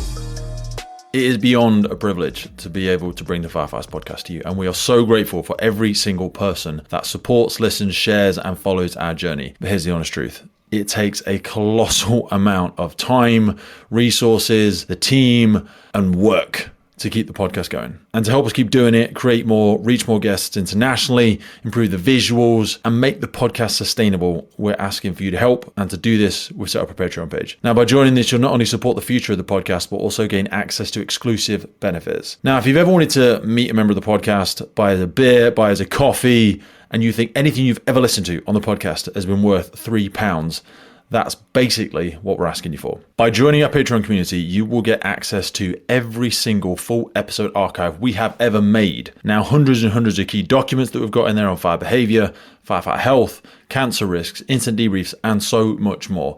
A growing collection of valuable resources to help you learn and grow. Now, I've only ever featured 200 episodes of the podcast on every free public available platform.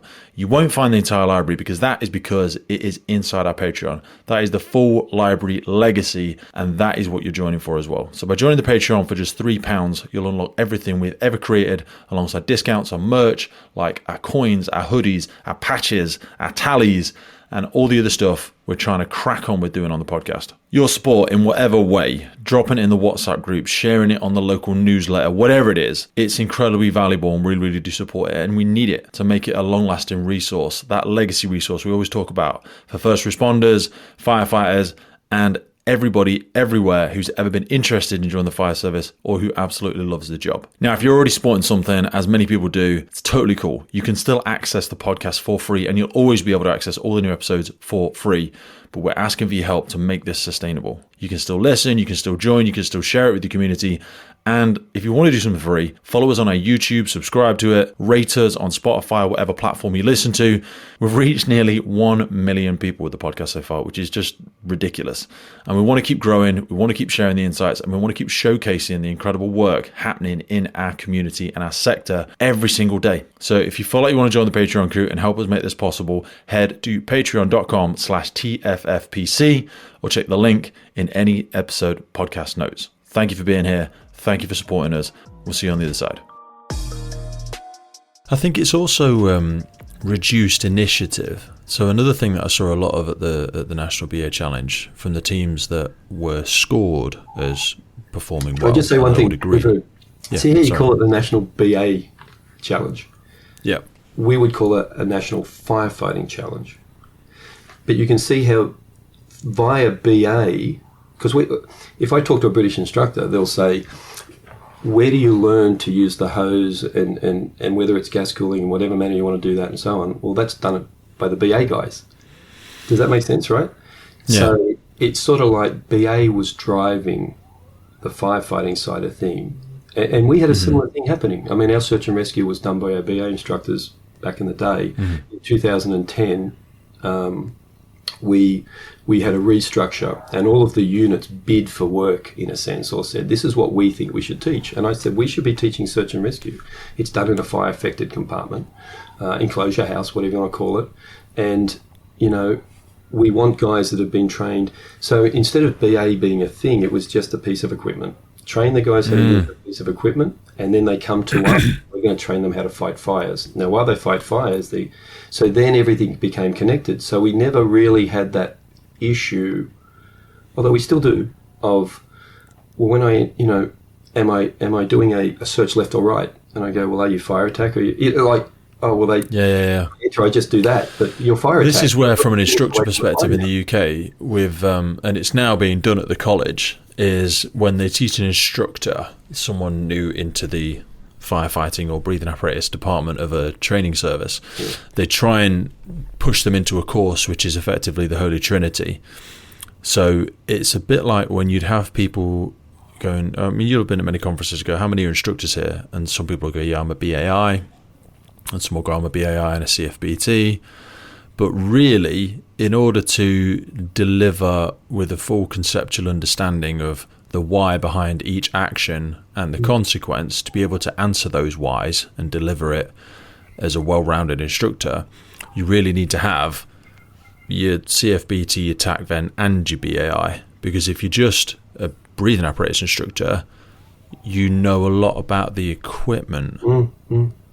But you haven't got an understanding of the effect of your actions within a firefighting and everything compartment. then becomes segmented, and they're not put in the context of being connected. So you start having weird things happen, you know, like, and it's interesting because, and I don't want to, I cut you short in the middle of something. You still got that thought in your head, because I just want to take this one step. Yeah, please go. Recently I had another duty commander from up north, and we can sort of drive, you know, 8 hours in that direction and 8 hours in that direction and still be in the same fire service. But he said, and his question was, he was just doing some training with these guys, and he said, what are they teaching in terms of entering a burning building? And so I started asking this question. This was the question, and it'd be interesting to see what you say. He said, so imagine that a line's gone in to fight the fire, and you've now been told you're going into search. Where would you start the search from? Now, I'm purposely only giving that amount of information, and just firstly see if you get the context of where I'm heading with this. Where would you start the search?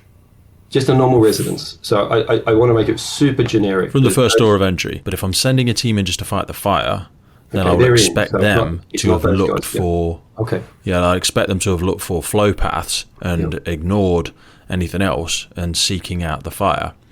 Whereas I'm going to go in and start from the door and do a full search, ideally, you know, staying nice and low just with my thermal imaging camera, because there may very well still be a casualty in that room if the original team has stuck to the brief of going in to fight the fire. Is that what's taught, or you sort of are left to... That's not what's taught, no. Okay, so we don't do that. That's just what I would do. Okay, okay. So here's the problem we had. Like, some guys would just go, so front door of the house, and just say the fire was at the back in the kitchen. So another line's gone, and they've put that out, or they're just about to, and in comes that second line fairly quick, and they go, right, we want a primary search. And it's only a residence, so it's not like they're allocating any sort of large areas. It's just in you go, start to search that house for the primary.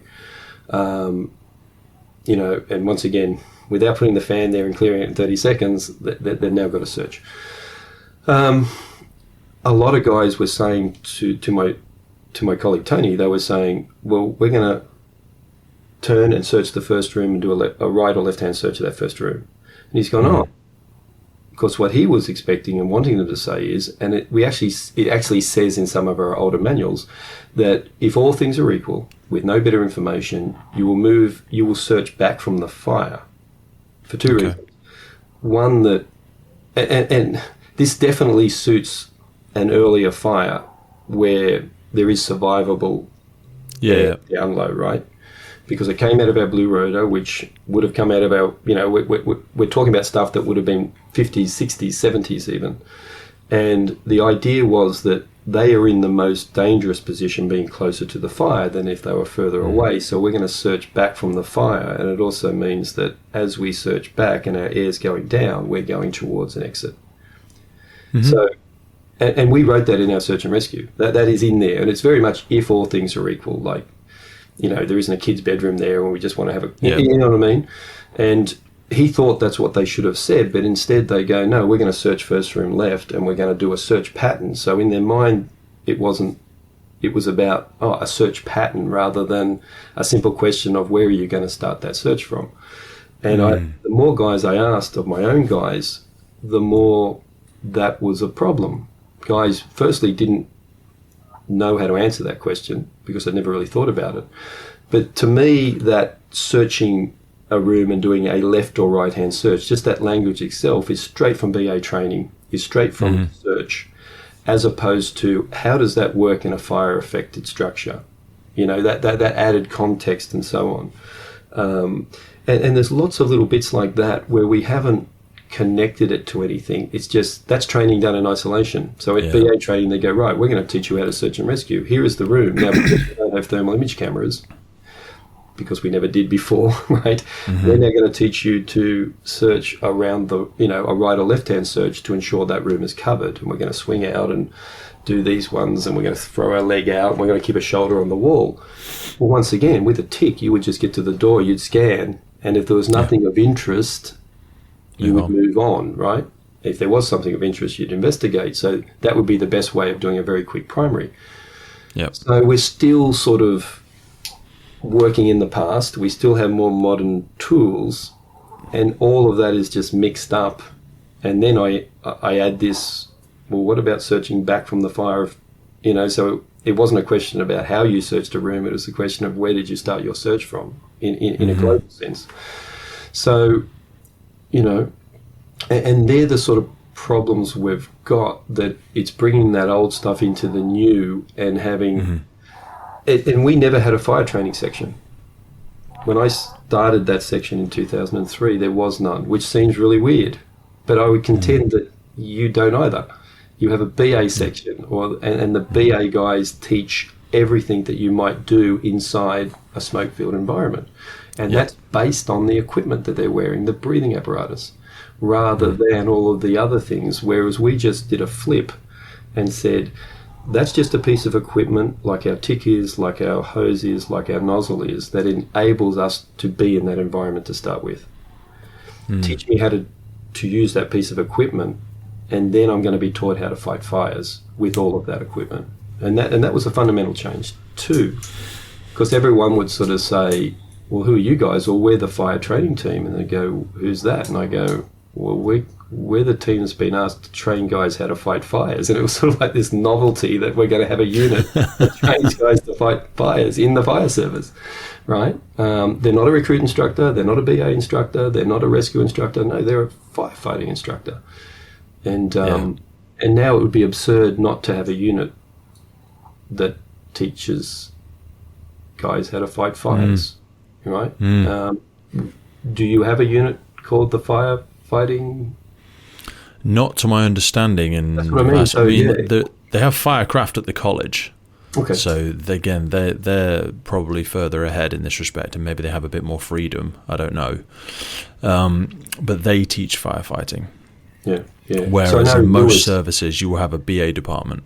Yeah, exactly. I know Lewis. Whenever he sort of says, you know, I'm the manager of BA training, or I'm the manager, you know, I'm sort of going, well, when do you hand them off to the fire guys, right? Yeah, exactly. No, we are the fire guys.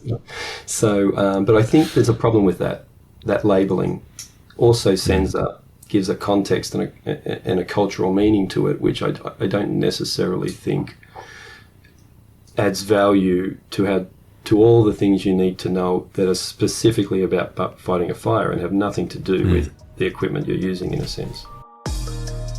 The team here at the podcast are extremely excited to announce our brand new partnership with Patrol Store UK. Patrol Store has been serving the UK's police, fire and emergency communities and first responder sector since 2008, providing leading brands such as Hikes, Magnum, 511, Nebo, Op Zulu, Highlander, AKU and many, many more of our favourites. They are now also supplying bespoke uniform, PPE and station workwear to fire services around the UK. So for all our listeners that are part of your USAR, your HEART team, your ISAR team, your armed response teams, your fire investigation, your NALO, your hazmat and all of the training departments that have got your own budgets, be sure to get the absolute best for your team at a realistic price by contacting Aaron and the team at Patrol Store and referencing the Firefighters podcast. Patrol Store will also be taking part in our listener competition giveaways as well as providing unique discounts to podcast listeners. So for people that are always asking about Hikes boots as an example, that is one unique discount code that is coming to you very soon through Patrol Store. We've also got some incredible bags. I mean, the Op Zulu bags are a game changer. So you know the really Gucci and expensive tactical black bags that everyone's using in CrossFit workouts and taking to the gym and taking to stations?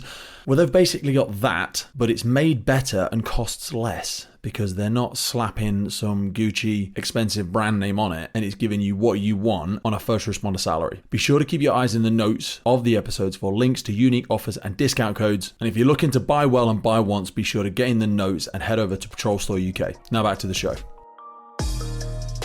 I wanted to force us in a sharp left turn. Yep. I want to be respectful of our time, but also one of the things that we spoke about was we had a conversation earlier on in the week, funnily enough, not funnily, but strangely enough, around mental health or mental well-being, which again seems a bit buzzword bingo, but it was off the back of some personal challenges that I'd had recently.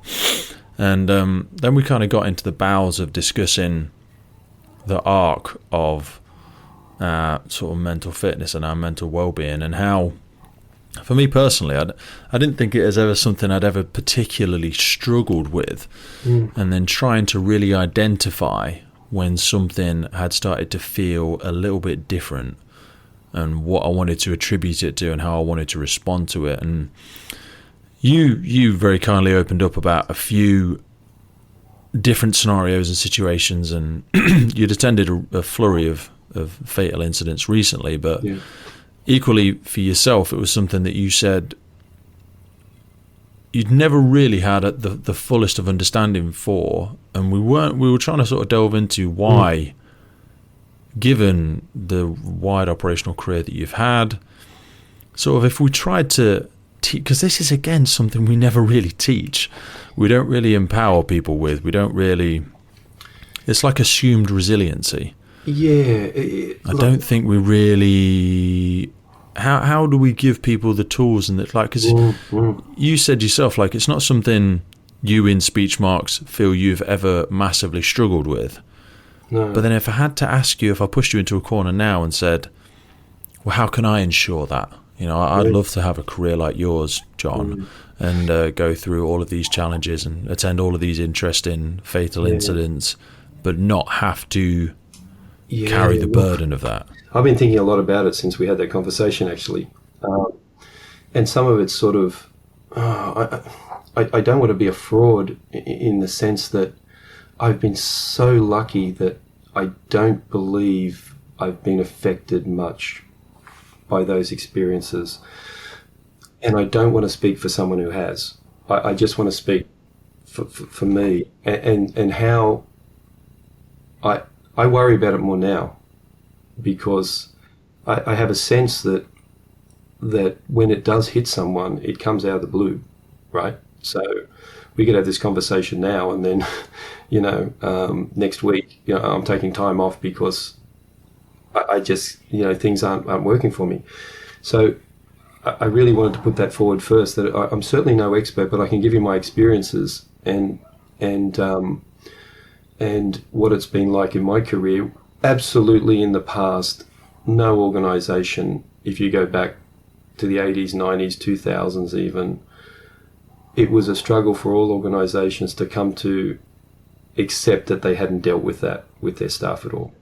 And and I don't want to go, everyone knows, be tough, don't talk about it, all that sort of stuff. By the same token, I mean, my wife at the time, always knew it had a bad core because I just didn't talk about it, right? So I was very much the talk about it at length at work with my peers, but when I got home, I wouldn't talk about it, right? I tried to sort of think about why was that the case, because I'll talk about firefighters and work to anyone that wants to listen. But I think there was a sense that why share something unpleasant with someone else when they don't have to hear something unpleasant, you know? So,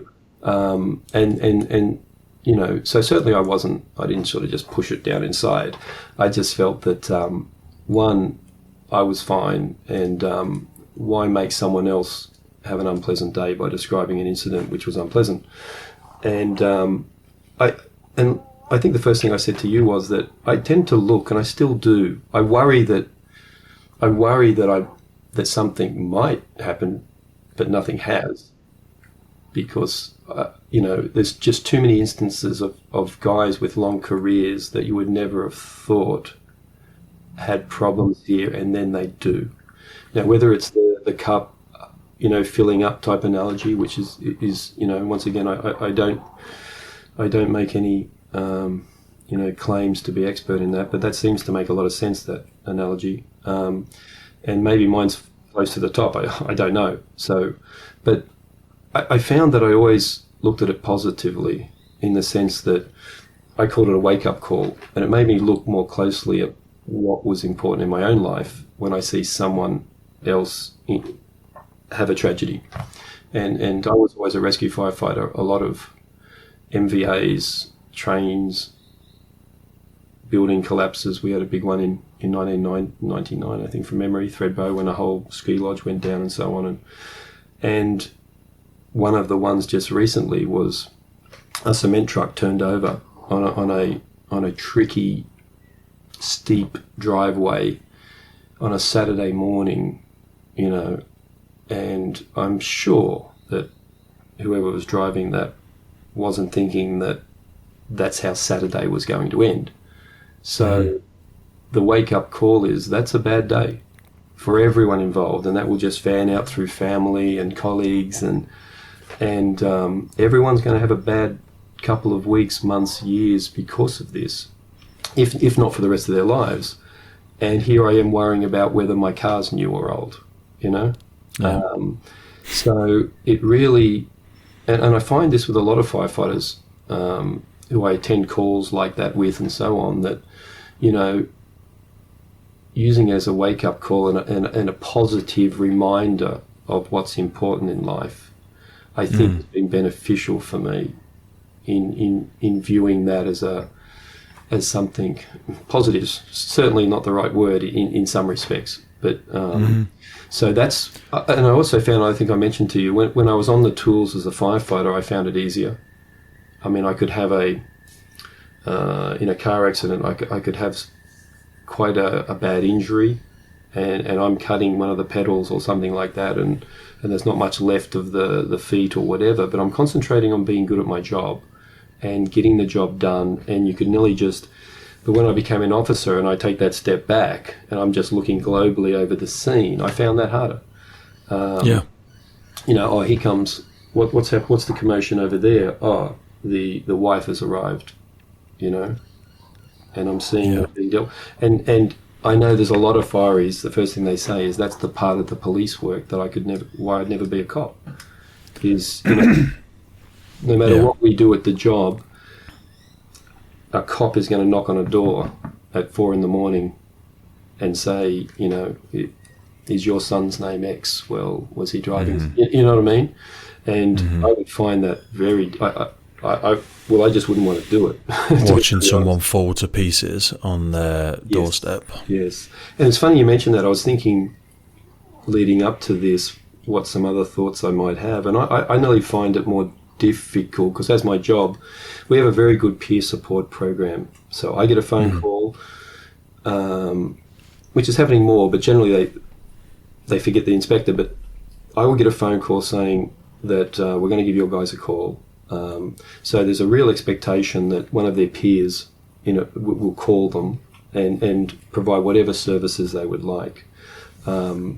And part of my role is to make sure that happens and to make sure we have a bit of a debrief. And normally the debrief is, I want to remind you guys again, we've got access to these programs and so on. So I think we're doing a lot of really good stuff in that area. But I find that conversation a difficult conversation to sort of try and project onto some guys how they might be feeling if I'm not feeling those things.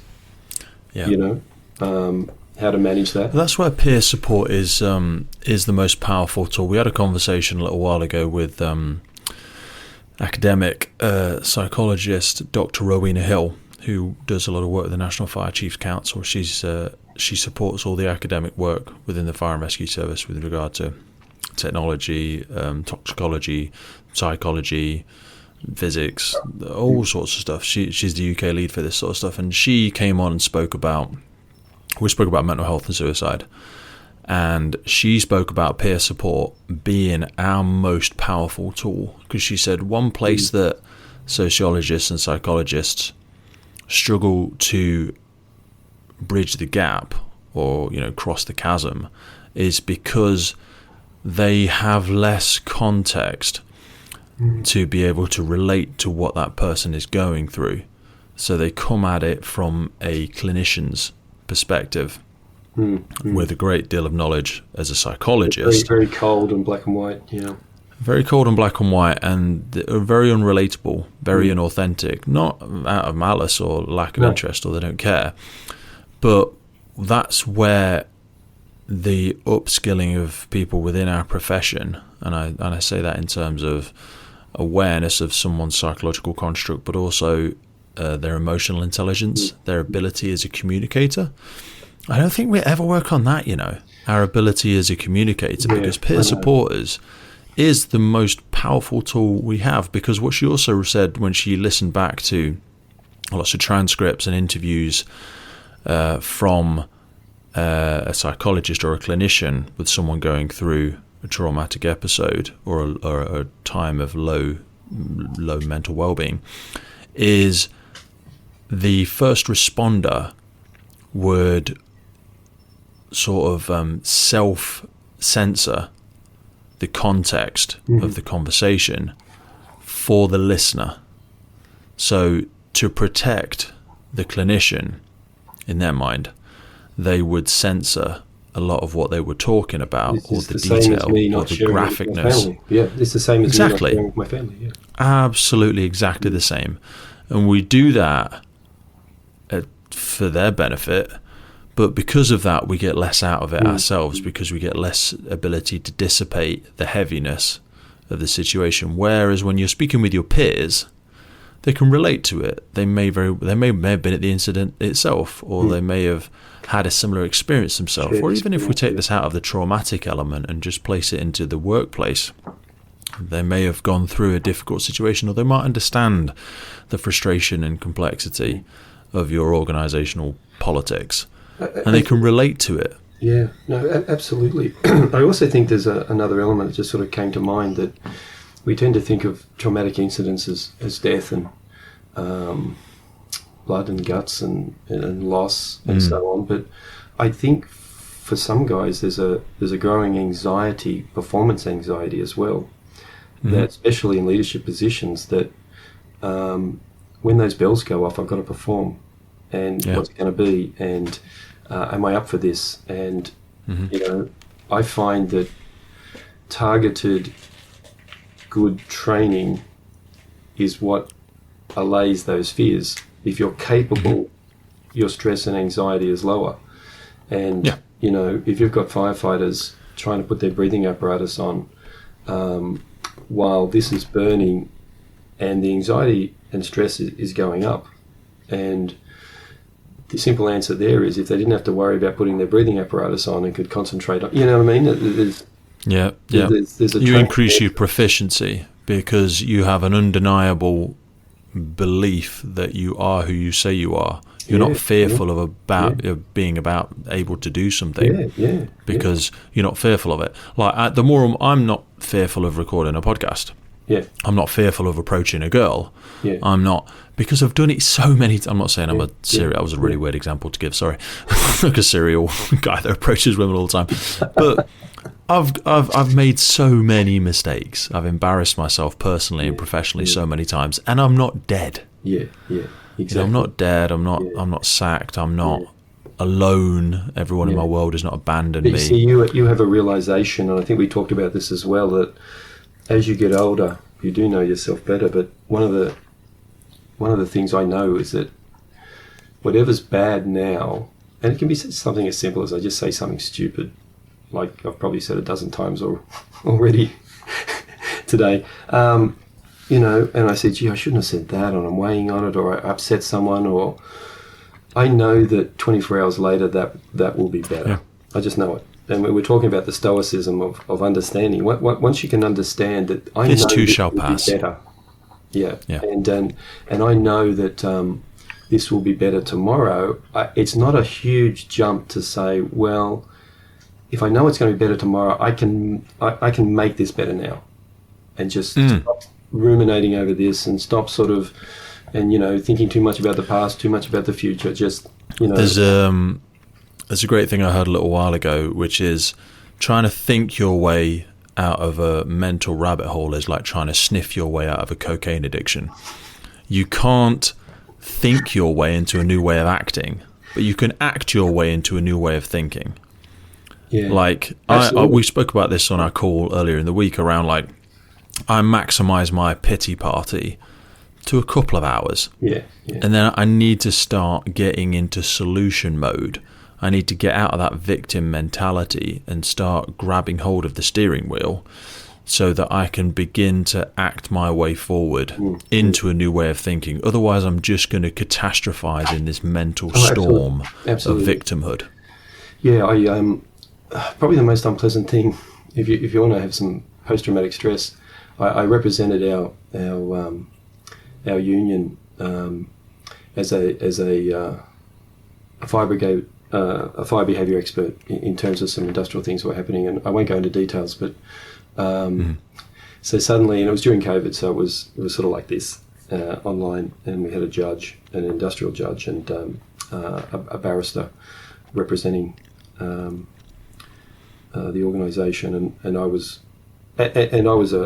in a sense of an expert that could be used by both parties and so on, and I was sort of talking about fire behaviour and so on, and the barrister, she was doing her job, and that was to discredit me, and this went for 5 hours, and I remember it was the worst 5 hours of my life, and I remember it at the end of it, because I wasn't as prepared as I should have been, I would probably say, and at the end of it I remember I'm just fending her off, and half of my brain is sort of, this must end soon. It has to end. It's like, it'd be like getting waterboarded. They've got to run out of water eventually, right? And time has to pass. It just has to pass. And she can't do this indefinitely. And so one half of my brain's in my happy place, the other part is just fending her off. And then it ended like it was always going to, right? And that was my best stoicism. I was so proud of it that I could just sort of make that realization that time will pass. Yeah. Anyway, so that was 5 hours, and it was a struggle. Yeah, I can imagine myself in 1 week laughing about this. Oh yeah. Going, and, Jesus Christ, I laughed. That was fucking terrible. I laughed straight away because the judge then turned to me and said, "Thank you very much, Mr. McDonough. I know this can be tough and blah blah blah." And I said, "Thank you." I said, "I've seen a lot of things in my job over the last 38 years, and some of the things I described that are important to us and the safety of firefighters, I've seen and experienced, and I teach other guys to understand them." And I said, "But nothing has been worse than what she just did." And I sort of said it in a way that it was a gag, you know, and everyone sort of had a bit of a joke about it. She's just doing her job, and he had a laugh, I had a laugh. And I'm thinking inside, I am deadly serious. Yeah. Is there also a recency bias as well, isn't there, when something catastrophic or something traumatic happens right now? Day, but you know, it was interesting, and apparently the. But then when you think back to, you know, past relationships that have gone well or not gone well, in those moments, you thought it was the worst thing that was ever happened to you, you know, and now you can look back at it and go, absolutely. I mean, I think it was pretty dark and there was some rough days, but, you know, hey, I'm actually happy now. If you're a regular listener to the podcast, then chances are you are big into your own personal development and the development of firefighters around you. So I wanted to remind you of our mobile app Drill Book. This is a free training and development resources made by firefighters for firefighters. Heading on to Drill Book, you will find incident debriefs, radio messages, knots and lines, quick reference guides, quizzes every single day. We've got useful links to the ERG, to Web Rescue, to Jessup, Euro Rescue, 10-second triage, National Operational Guidance, and not to mention our daily quizzes where you will find questions on extrication, casualty handling, breathing apparatus, fire development, water rescue, rope rescue, you name it. It is the go-to resource if you've got a spare 5 minutes on the firehouse to develop yourself and those around you. Not only that, if you're looking to get into the fire service, we've got advice on there on interview questions, interview answers. You can build your own questioning in there. And again, remember, this is built by firefighters for firefighters, so you can add your own drills in there. You can pick the drills that you find the most favorite. There is literally hundreds of training ideas, hundreds of drills in there. Remember, this app is absolutely free and it grows every single day down to the contributions of our thousands and thousands of users. It's freely available on Android, Apple, and you will find it in the links for this podcast. Remember, it's called personal development. The clue's in the name. You've got to work twice as hard on yourself as you do on the job. So always be growing, always be developing. Now let's get back to the show. You can sort of apply that to a fire as well. And look, all you can do is prepare. And when the game starts, it's just gonna pan out. And we might lose this one, we might have a good outcome. If we don't, we're going to prepare better next time. And I think that to me, in some ways, I'm quite stoic at fires as well, that if we don't do as well as we wanted to, it's because we haven't prepared well. It wasn't because it was a bad fire. It wasn't because we had,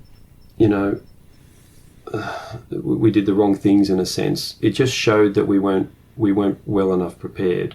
And it's interesting. We have a standard hose lay that, once again, a system that I would have liked to have told my younger self that we run a 70 at everything, right? A 70 at everything. And then we make a decision, do we just use a 70? Now, most of the time we're going to go, no, we're going to split it and we're just going to bag a 38 off that, right? And that's whether it's, and then the second arriving has got an attachment point, and normally that's done for a residence. And we can flow sort of nearly 500 litres out of both of those. But the third thing is we're going to do it even if it's a waste paper bin. Because that's the practice, right? And you're never going to get a better practice than that. So that's non-negotiable. That's laid at everything.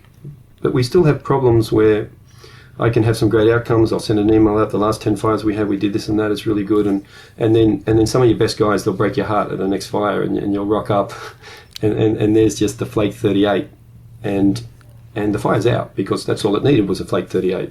And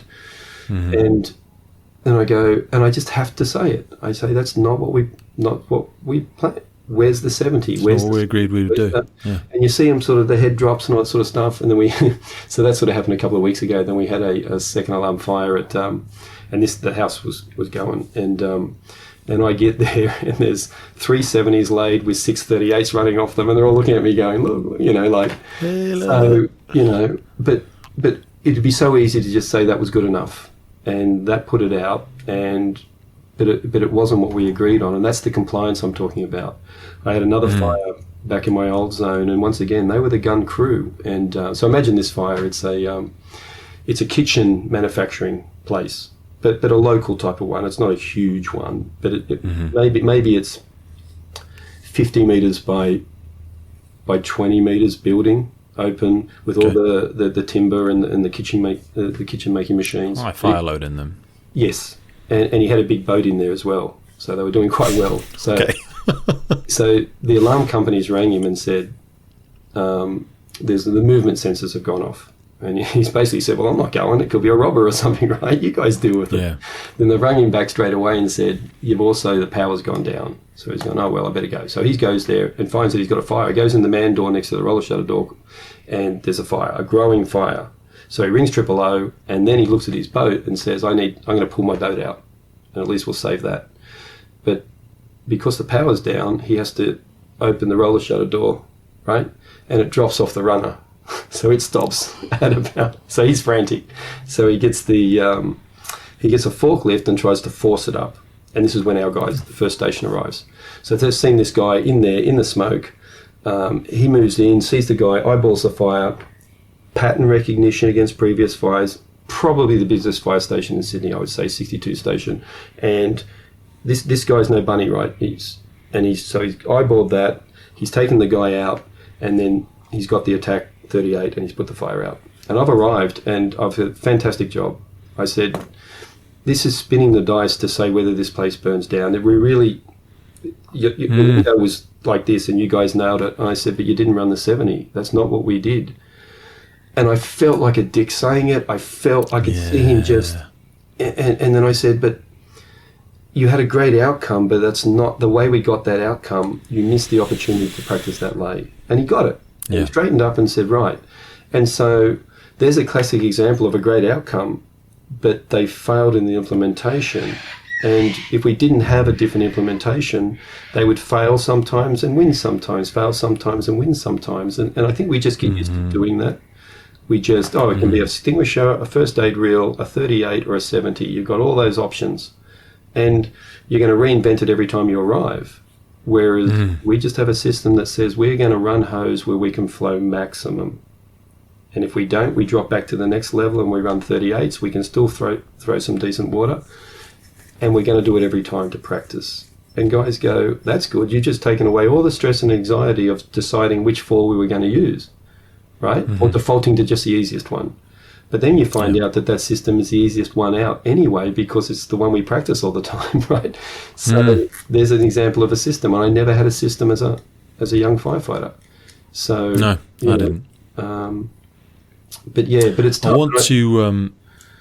Sorry, no, please. I want to be respectful of your time. I came straight back to task about 20 minutes again instead of where we were with.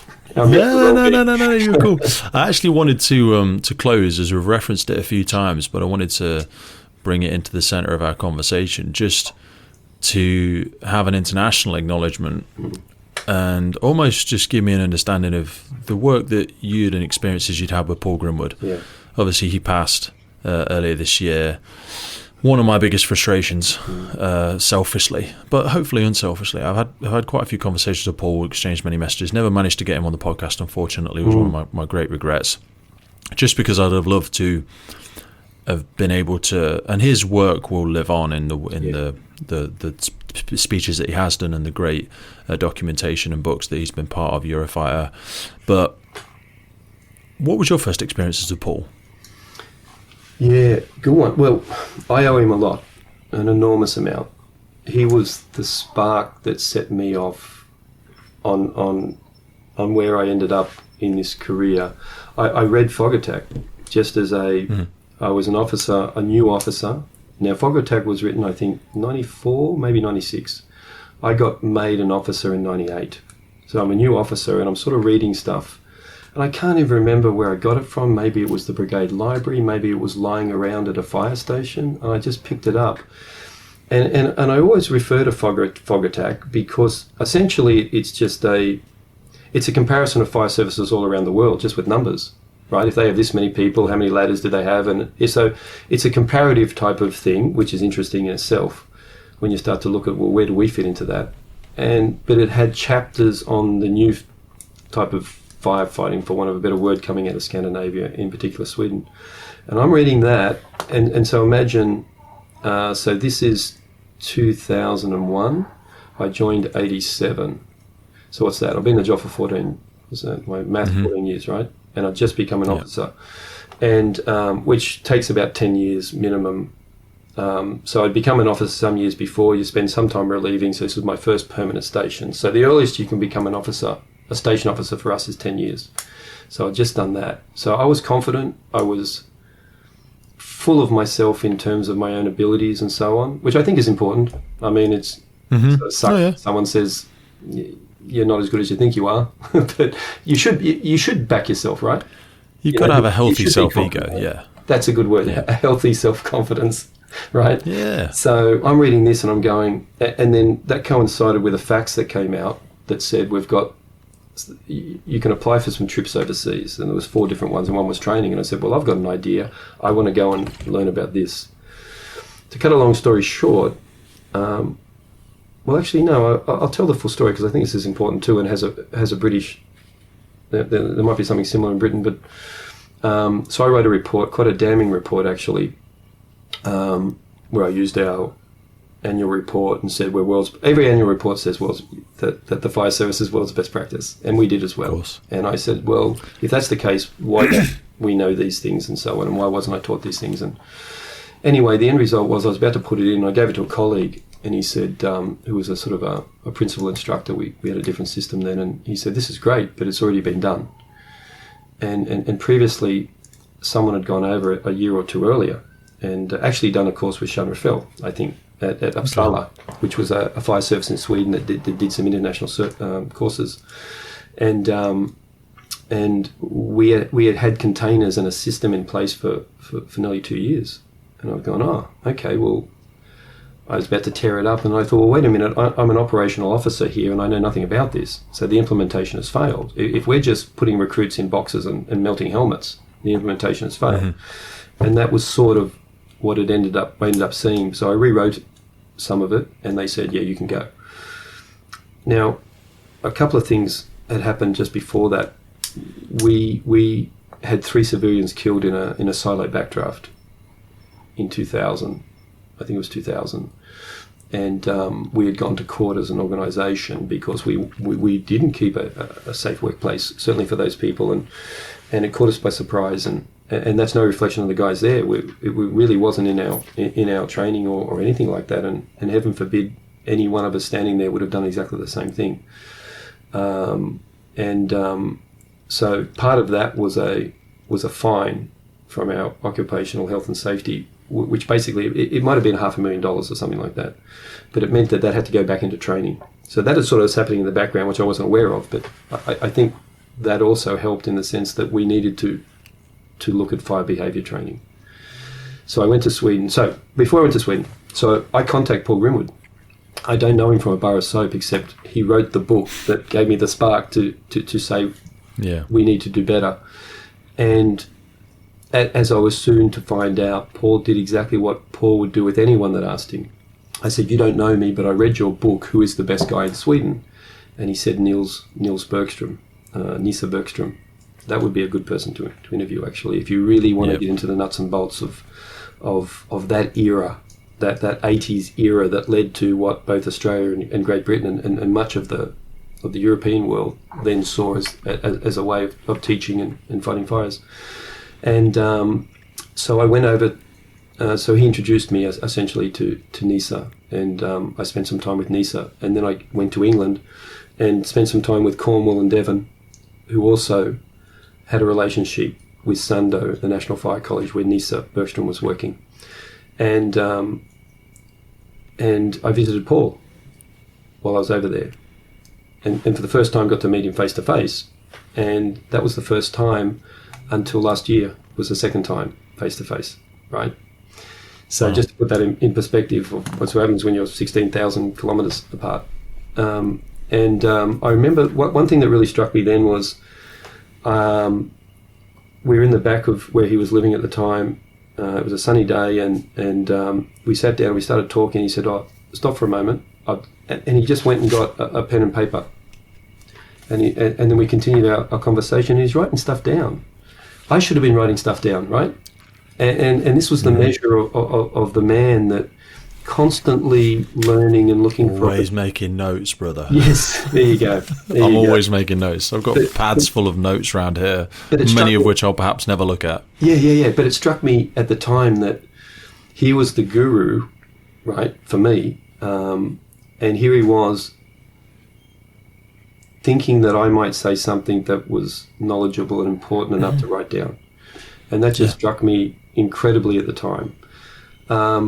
Then I went my separate way. We kept in contact. It really was the start of the world opening up and being a small place in terms of email. And now we're doing this, right? So, and in 2005, he invited myself, Sean, and Ed Harton. Talk to Ed Harton too. There's another name if you haven't thought, Ed Harton. And a masterful educator and writer.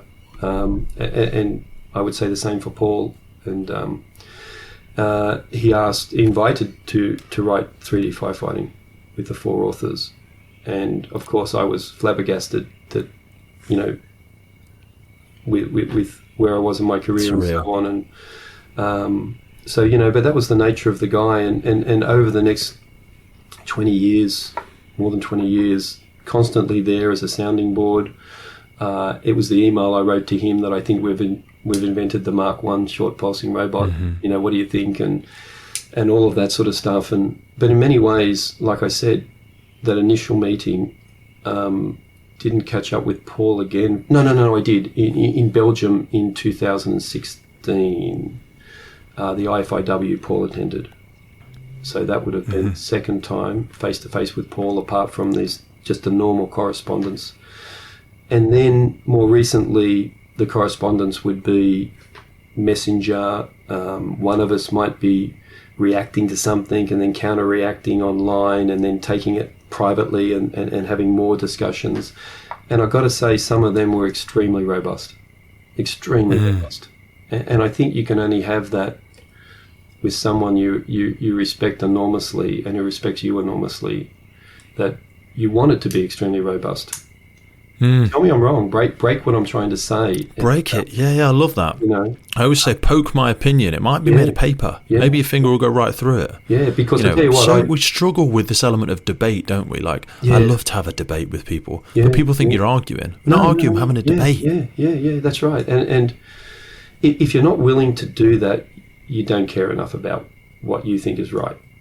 So, and sometimes I probably care too much about what other people think and whether I'm right or wrong, but in some ways I don't really care what people think, but I'll defend what I think, and sometimes I probably hold on to things longer than I should, but I care enough about them that I will argue till I'm blue in the face in some cases. I want to, because I want to believe in whatever, I want to have strong views weakly held.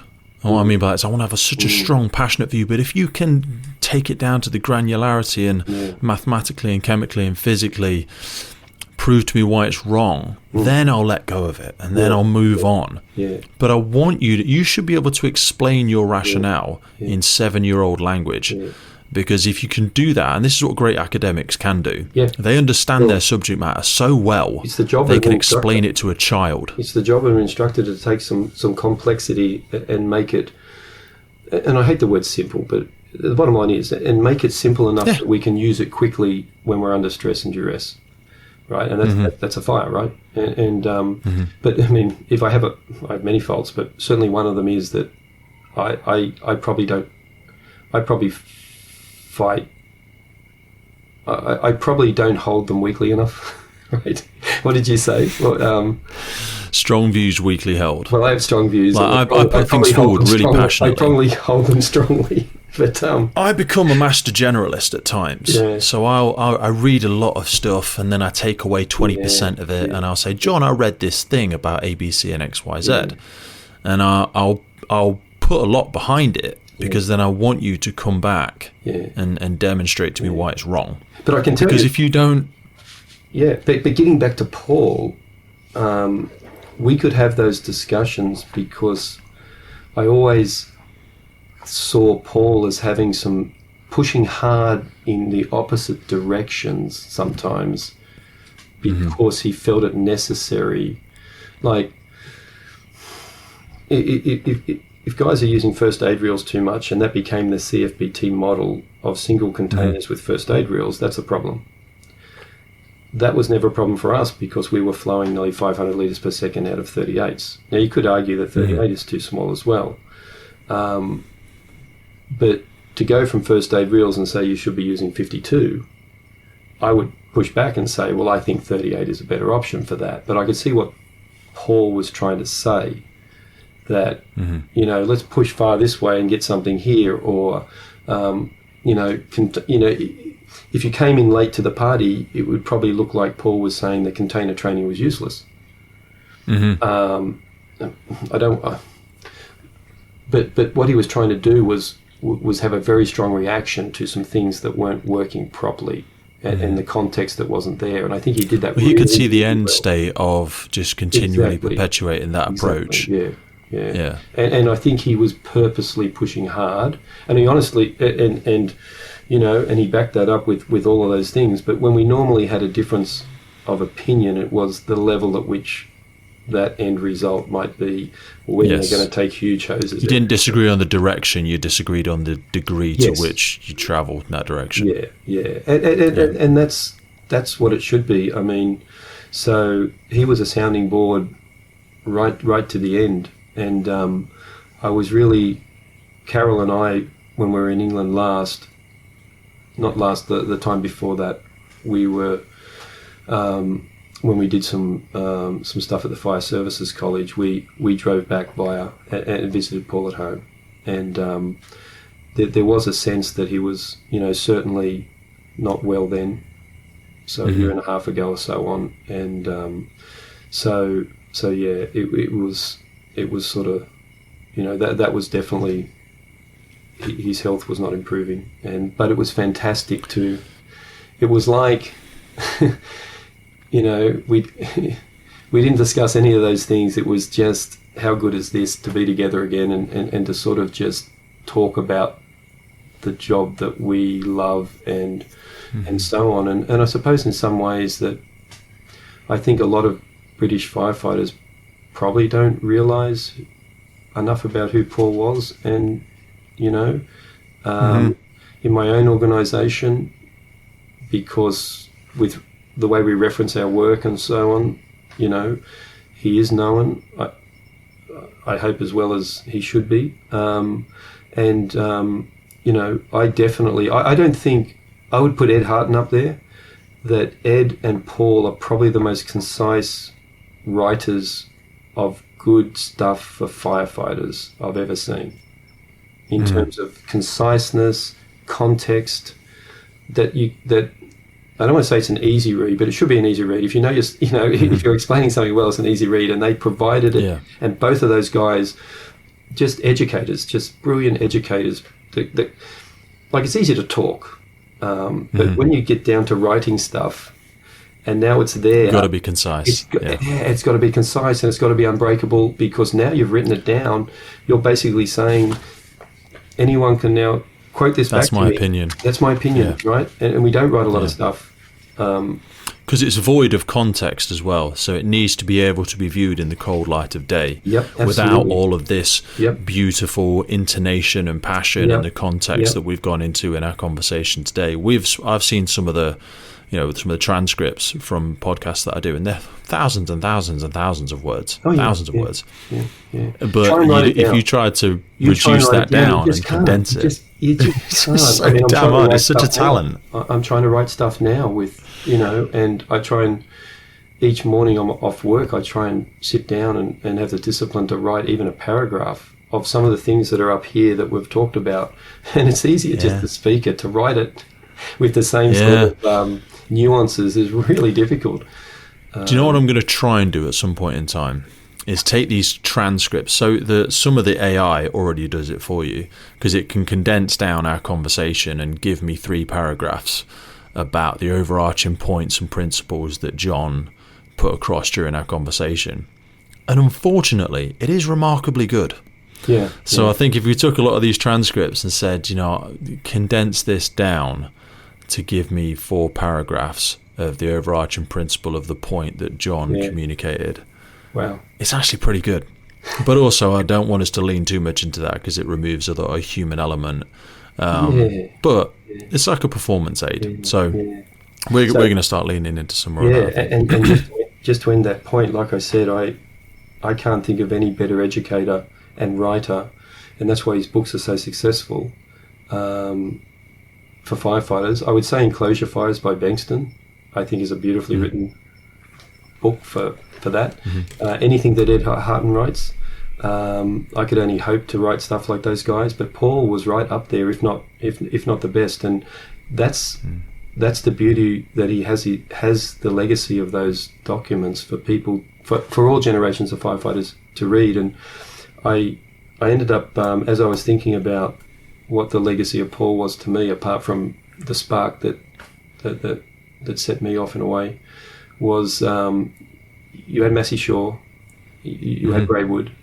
There's a third guy there now. It's Grimwood, and the way that we talk about firefighters that have studied the history of their craft talk of Braidwood and Massey Shore in sort of revere, add another name to it, and it's Paul Grimwood. 100%. That's the way I see it, Do you know what I do next, though? And we'll close with this. And I say this to, there's a tactical firefighting, funnily enough, tactical firefighting group with a lot of instructors we've developed. We've developed incredible individuals. They're not there for their work purpose, they're there out of passion. And I keep saying to them, we've had a couple of them on the podcast, less impressed, more involved. Because unfortunately, all of those individuals that we mentioned have passed now. Yeah. So who will they be passing the baton to? You can revere these people and you can be impressed by them, and we should be, and we should respect them. And you're dead sometimes right. we need to remember more than we need to learn, but we've got to carry it on. So who is stepping into that void? And they haven't got to step there alone. And I've said that to all of the guys, that, because what bounces around the group all the time is, this report from here and this paper from this place, and right. How do we use that in the UK, and what are we going to do with it? We can't just keep high-fiving each other and reading stuff that impresses us. We've got to actually do something with it. So less impressed, more involved. Actually get into it and understand what you can do with it. But and I think I'm going to wrap us up there, brother. and just very quickly, if you look at Paul's career, one of the things I would have told my younger self was leave the country. You've got to travel. And Paul went to the States, and because you'll find out you do some things really well, but other people do some things really well. And it just got to get out of that bubble. And it's easier now than ever before, right? I mean, you can do it like this, but get on a plane. It's never been cheaper to hop on a plane, and you'll be treated like a king wherever you go, visiting firefighters. Whenever you visit firefighters or they come to you, you know how you treat them. You know what I mean? It is a huge family, and you can learn so much. And even if you learn nothing, you're out of your bubble. And I think Paul was probably one of, I don't want to say the first, but certainly it wasn't that easy to do that back in the 70s. Or the audacious confidence that he had to go, I'm just going to go do it. Yeah. Love it. Yeah, I would have loved to have met that guy. I get when I look at the older pictures and that, I just see this impish sort of, scoundrel type of guy that would have just said, stuff it, I'm going to go over there. Oh, I bet he was a nightmare to manage. Oh, yeah. Oh, well, I think that was, I believe that might have been the case. I don't think he was promoting. 100%, brother. I don't think he... I probably used that to justify my own actions at times, and I'm not for 1 second pretending I'm anything like a descendant of Paul Grimwood, but I try and borrow some of his behaviours and characters and throw that in the cocktail of my own variation, but... Thanks so much for your time today, brother. We've smashed 2 hours beautifully. Please send my love to all the boys and girls. Send my love to the good lady. And I'll catch up with you soon. And same here. And look, mate, you hang in there. If don't hesitate to give us a buzz if you want to chew the fat. I will do. The Firefighters podcast was created to recognise, acknowledge, inspire, and hopefully even motivate these incredible individuals who have chosen to be part of the first responder community. Our driving purpose is to create a legacy resource for the current and future generations of firefighters and first responders. We get some incredible feedback from listeners and guests, and as the podcast grows, our desire to create longevity and sustainability means that we are asking for the support of our listeners. If you want to support the podcast, if you want to get discounts to our merchandise, hoodies, clothing, coins, patches, tallies, and also access to all of the incredible documents get shared with us from our podcast guests and sector leaders, then please head over to our Patreon page, and for just £3 a month, you can support the future of the podcast. Please finally hit that follow, subscribe, or rate button on the platform you're listening, and wherever you're in the world, please support your emergency services responders, and thank you for listening.